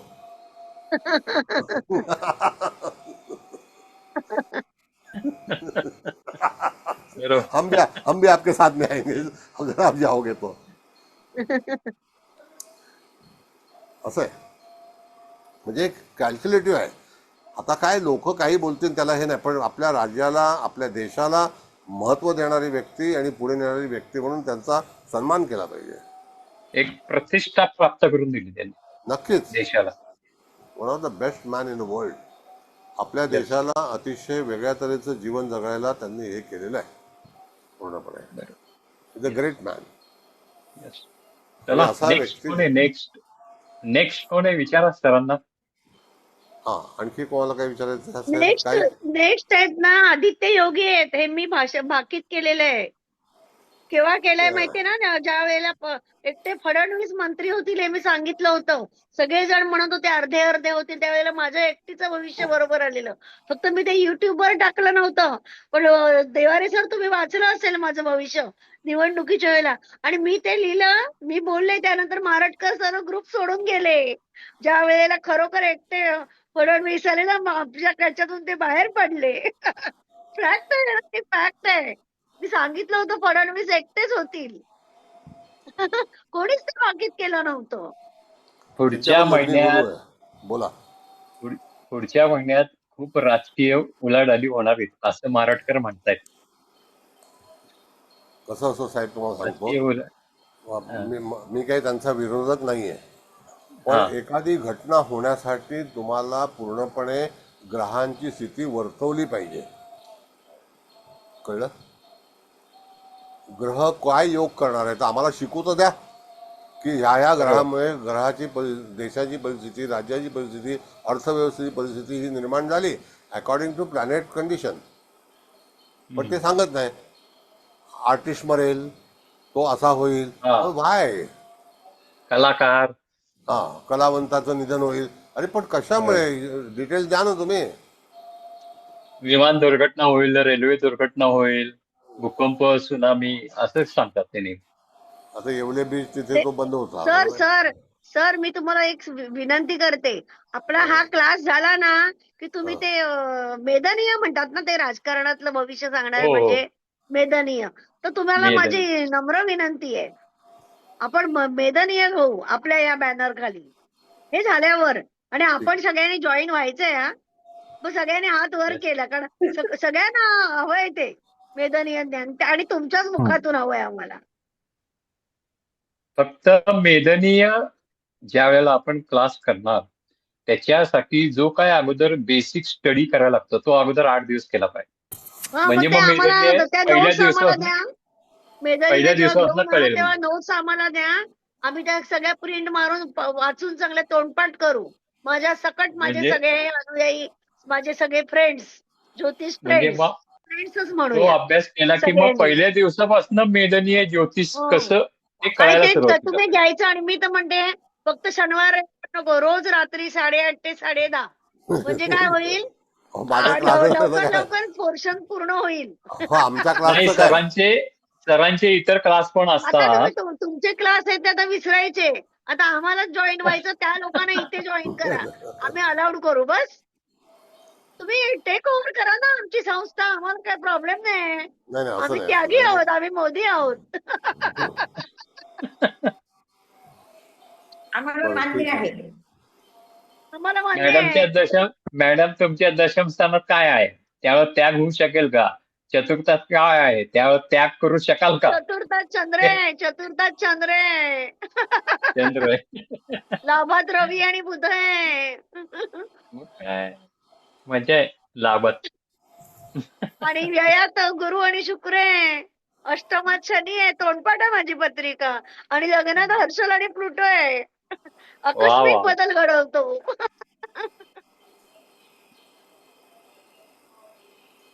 खूप इंटरेस्टिंग चाललंय आपलं आजचं सेशन. हा, सगळ्यांनाच उत्साह आलाय.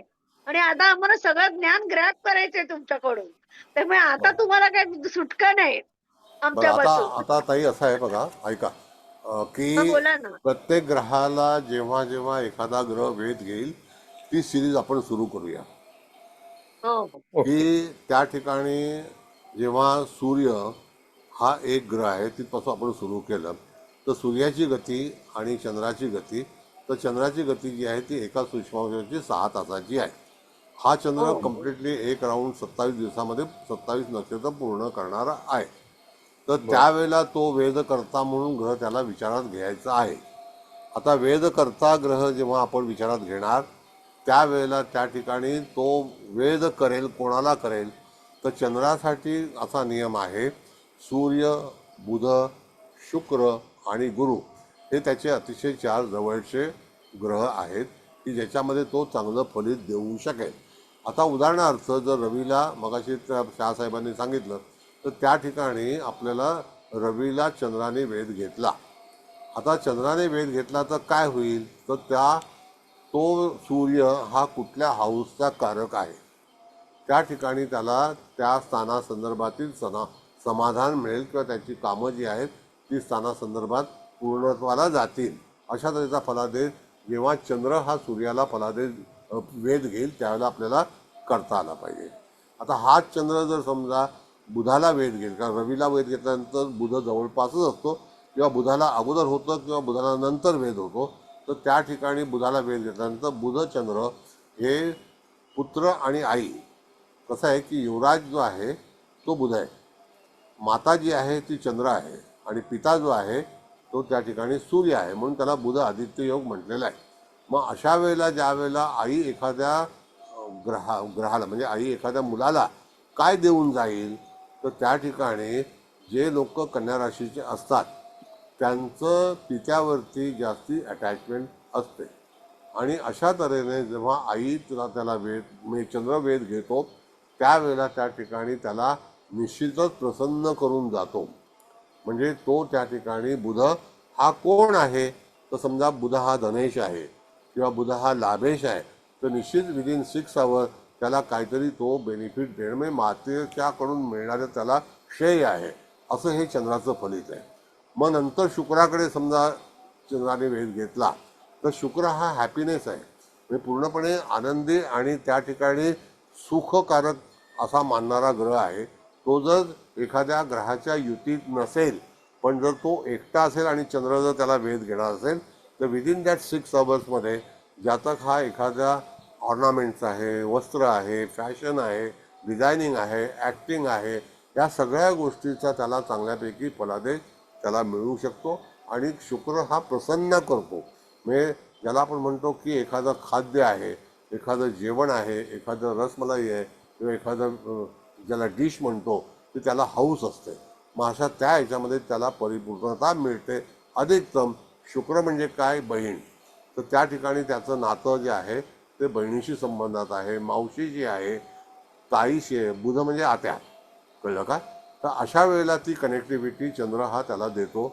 मग त्याच्यानंतरचा ग्रह येतो तो मंगळ येतो. मंगळ जेव्हा चंद्र आणि मंगळाचा जेव्हा एकमेकाला वेध लागतो, मंगळ जरी मित्र असला तरीसुद्धा मंगळ हा डॉमिनेटिंग प्लॅनेट आहे. तो चंद्राला सांगतो की तू माझ्यासारखं वाग, कारण तू अजून बच्चा आहे. चंद्र तसा बच्चा नाही, चंद्र हा जो आहे तो हृदयाचा कारक आहे आणि त्याच्यातून तो मनाची शांती, मनाची प्रसन्नता ही देणार आहे. पण मंगळाला ते नको असतं, म्हणून त्या ठिकाणी मंगळ जो आहे तो चंद्राचा वेध घेतल्यानंतर त्याला तो तिथे ॲप्रिशिएट करत नाही. पण रवी, बुध, शुक्र, चंद्राला चंद्र हे एकमेकांना ॲप्रिशिएट करणारे वेध आहेत, म्हणून त्या ठिकाणी त्यांचं नातं जे आहे ते परिपक्व आहे. पण मंगळ हा डिस्टर्ब करणारा आहे. मग तो डिस्टर्ब काय करतो, चंद्राला घाबरवण्याचा प्रयत्न करतो. चंद्राला सांगतो की तुला काही येत नाही, तू फक्त हळवा आहे, आणि चंद्र खरोखर हळवा आहे.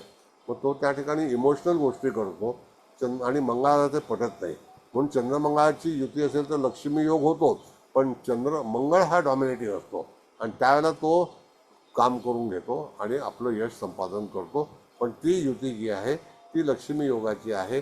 तर ती कुठल्या स्थानात आहे, तर उदाहरणार्थ तुम्हाला मी सांगतो, एखाद्या व्यक्तीच्या याच्यामध्ये जर लक्ष्मी योग झाला आणि तो षष्ठात झाला, तर षष्ठात जर हा योग झाला तर त्या जातकाच्या ह्याच्यामध्ये जेव्हा हा योग होईल तर त्याला जिथे नोकरी असेल त्या ठिकाणी तो अतिशय चांगल्यापैकी पैसे धन कमवू शकतो. अधिकतम ते योग कुठे कुठे होतील, चंद्रमंगळाची युती जर दशमात झाली, चंद्रमंगळाची युती जर पराक्रमात झाली, पण त्यावेळेला चंद्राची युती आणि चंद्राचा वेध याला फार महत्त्व आहे. मग अशा तऱ्हेने कुंडली वाचन मंगळापर्यंत आपण आलो. मग जर समजा त्या ठिकाणी मंगळनंतर कक्षा बदलते तर त्यावेळेला वृश्चिक राशीनंतर कक्षा बदलते तर ती होते धनु म्हणजे गुरु. मग गुरु हा वेध घेईल तर 41 दिवस 45 दिवस वेध घेईल, पण चंद्र हा 6 तासासाठी असेल. 6 तास. मग गुरु हा कसा ग्रह आहे, मी तुम्हाला एक उदाहरण देतो की गुरु नीचेचा असो का गुरु उच्चीचा असो. ज्याप्रमाणे तुम्हाला कल्पना आहे मंगळ नीचेचा असो किंवा मंगळ उच्चीचा असो, मायावतीसारखी व्यक्ती जर आपण बघितले तर शाळेमध्ये शिक्षिका असणारी व्यक्ती उत्तर प्रदेशची 3 वेळा मुख्यमंत्री झाली. कशामुळे झाली? कारण का लग्नी रविचंद्राची युती आहे आणि लग्नी रविचंद्राची युती मकर राशीला आहे. मकर रास ही कालपुरुषाची राजकारणातली रास आहे. त्याच्यामुळे जातकाच्या जीवनामध्ये हा संदर्भ आला आणि रविचंद्राच्या युतीमध्ये मग त्याच्यानंतर वेध काय घेतील हा दॅट इज डिफरंट. पण मूळ पत्रिकेमध्ये सप्तमात वक्री मंगळ आहे कर्केचा आणि त्या व्यक्तीचा जो लग्नेश आहे तो राहुयुक्त वृश्चिकेमध्ये आहे. मग वृश्चिकेमध्ये राहू शनीची जर युती आहे तर त्या ठिकाणी जातकाचं फलित कसं द्यायचं, तर जातकाच्या जीवनामध्ये अकस्मात एखादी घटना होईल आणि जातक हा उदयास येईल. अशा तऱ्हेचा राहू आणि शनीची युती हा प्रेतशाप योग आहे. मग कुंडली वाचन करताना तुमच्याकडे साहित्य किती आहे, तुम्ही कुठल्या ग्रहाबद्दल वेध करणार आहात, कुठल्या ग्रहाबद्दल चर्चा करणार आहात आणि तो वेध जो आहे तो किती काळासाठी त्याच्याकडे उपलब्ध आहे. म्हणजे वेधकर्ता ग्रह ह्याला एक लिमिटेशन आहे. मग अशा तऱ्हेने पद्धती असते आणि त्या पद्धतीवरती तुम्हाला हा सर्वतोबद्ध चक्राचा जो चार्ट आहे तो फलित करायचा असतो. कळलं?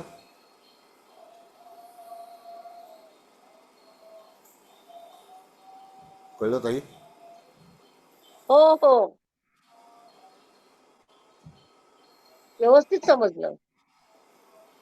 मग कुठलीही कुंडली घेतली तर हाऊ टू रीड हॉरोस्कोपमध्ये प्रथम आपण आपल्या सर्वतोबद्ध चक्रामध्ये पण प्रमुख पहिली कुंडली आहेच. मग ती कुंडली जी आहे तर ती कुंडली आपण जर बघितलं तर त्या ठिकाणी येणारी रास, येणारं नक्षत्र, येणारा सूक्ष्मांश हा सगळा पूर्णपणे त्याचा अर्क आहे,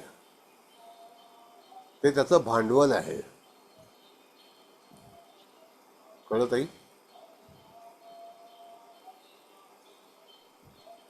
बरं, आता पुढच्या वेळेला आपला भावमध्य जो आहे त्या भावामध्यबद्दल आपण चर्चा करायची आहे.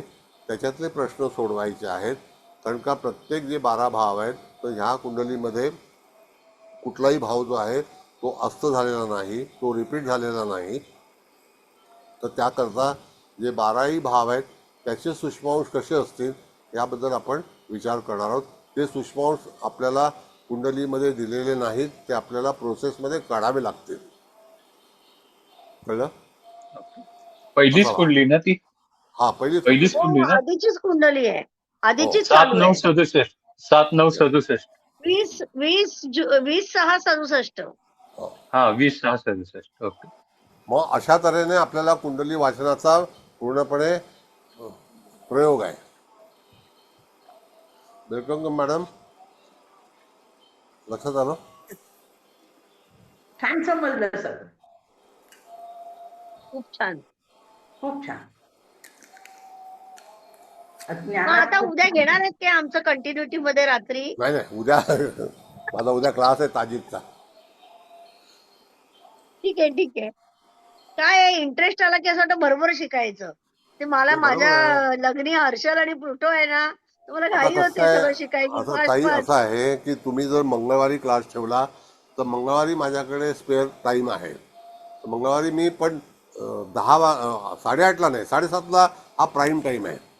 नाही तुम्ही हो, जर ते रेकॉर्ड नोकरी करणारे आहेत ना सगळे. आता किती आणि ते उपस्थित एक आहेत असतात ते बघा पुरोहित तुम्ही. आहेत, एक आहेत ते पुरोहित आहेत, त्यांच्याकडे त्यांना संता करायला कोण येतात त्यांच्याकडे, त्यांच्या काही दीक्षा असतात, तसं सगळेजण आपापल्या ह्याच्यात बिझी आहेत ना. आणि मग त्याला कमिट केलेलं आहे ना मी 9:30 किंवा 8:30 9 असं चालेल. काय आहे त्यांचं ते सगळ्यांचं म्हणजे चरित्र आहे ना त्याच्यावर, उपजीविका. उपजीविका. ठीक आहे, उपजीविका. जसं तुम्ही सांगा, मला काय हरकत. पण काय आहे की 8:30 आम्ही अख्ख्या आयुष्यामध्ये कधी क्लास घेतला नाही, ते आता अख्ख्या काय तुम्हाला आयुष्यामध्ये. बदल आता ज्या व्यक्तीबरोबर तुम्ही हे करताय ना काम, ती व्यक्ती ही अशी आहे. अनुराधा नक्षत्र, सिंह लग्न, वृश्चिक रास. नाही नाही, भाग असा आहे की एक संतोष आहे, तो शिकवायचा आहे आपल्याला, तो भाग हो नाही ना, आहे. हो ना. पण प्राईम टाइम जसा आता कसं आहे की 7:30चा आमचा अनेक वर्ष क्लास आहे. हा, 7:30 वाजले. नाही पण ते अनेक वर्ष ना जरी असले तरी सगळे रिटायर्ड किंवा घर हाऊस वाईफ सगळ्या असतात ना, त्या आपण आता आपल्याकडे सगळे इव्हन मी माझं एक्झिबिशन असतं. मी आता क्लास ना 2 दिवस म्हणून लवकर आली. नाही तर मम्मी एक्झिबिशन तिथे लिहिलंय मी, प्रश्न तुमचे उत्तर आमचे. त्या बॅनर खाली मी प्रदर्शन घ्यायला जाते. स्टॉल ठेवलाय म्हणजे विठ्ठल चालू असतं माझं ऍक्टिव्ह विठ्ठल विठ्ठल ऍक्टिव्हिटी. मंदिराकडे, विठ्ठल मंदिर. दैसर विठ्ठल मंदिर. आणि सगळे शोधत येतात माझा स्टॉल, हे विशेष. छान. आणि मी त्यांना केपी वरून सांगते प्रश्नाची उत्तर पटापट. चांगलं ठीक आहे, चाललंय भगवंताच्या कृपेने, त्याची कृपा आहे म्हणून तर मी भगवंताची आहे. कृपा पाहिजे, भगवंताची कृपा पाहिजे. त्याच्याशिवाय काय हो ना. बरं ठीक आहे. आता मला असं वाटतं की सगळ्यांना क्लास कळलेला आहे. आणखी काही प्रश्न असतील तर लिहून ठेवा. प्रश्नाला मी हा थकणार चालेल, नाही, पण प्रश्न विचारल्याशिवाय तुम्ही शिकणार नाही, असा भाग आहे. बरोबर आहे. बरं, खरंय खरंय. हा पण हे प्रश्न सिरियस आहोत ना सर, आम्ही सिरियस आहोत. हा क्लास झाला की लगेच आपण याच टायमाला वेदनीय. मेदनीय नाही ज्योतिषचा मेदनीय अभ्यास काय करायचा. कारण असं आहे मॅडम, काय आहे की मला दुसरा पण क्लास आहे ना, तर मला बघायला नाही लागतं ना. हा टायमिंग आम्ही तुमचा बदलणार नाही आहोत. हाच नाही, टाइम तुम्ही मेजने नाही आता नाही, पेक्षा एक दोन तुम्हाला एंगेज सर, मॅडम, एक केलंय, मी दोन एंगेज केलंय. हो मॅडम, एक मेजने दोन पेक्षा आपण ए- ताजिक शिकूया. नाही, साहजिक त्याची शिकवलं काय ना. आहे, ते रेकॉर्डिंग असतं ना सगळं आकाशिक रेकॉर्ड. त्याच्यापेक्षा मैदानी असेल तर आम्हाला सगळ्या ह्याचं छान समजेल ना, इलेक्शनला कोण उभे राहणार आहेत, कोणत्या ह्याच्यातून कोण येणार आहेत, कोणती सत्ता मॅडम, येईल, कोण हा काय. 2 महिन्याची गॅप ठेवूया. हा क्लास नाही लाड झाल्यानंतर 2 तुमचे महिने. जास्त लाड नाही करणार मी. अहो, प्रत्येक वेळेला तुमचं एवढं तुम्ही लाडके शिष्य नाही आहेत माझे. एक 2 महिन्याची गॅप ठेवूया.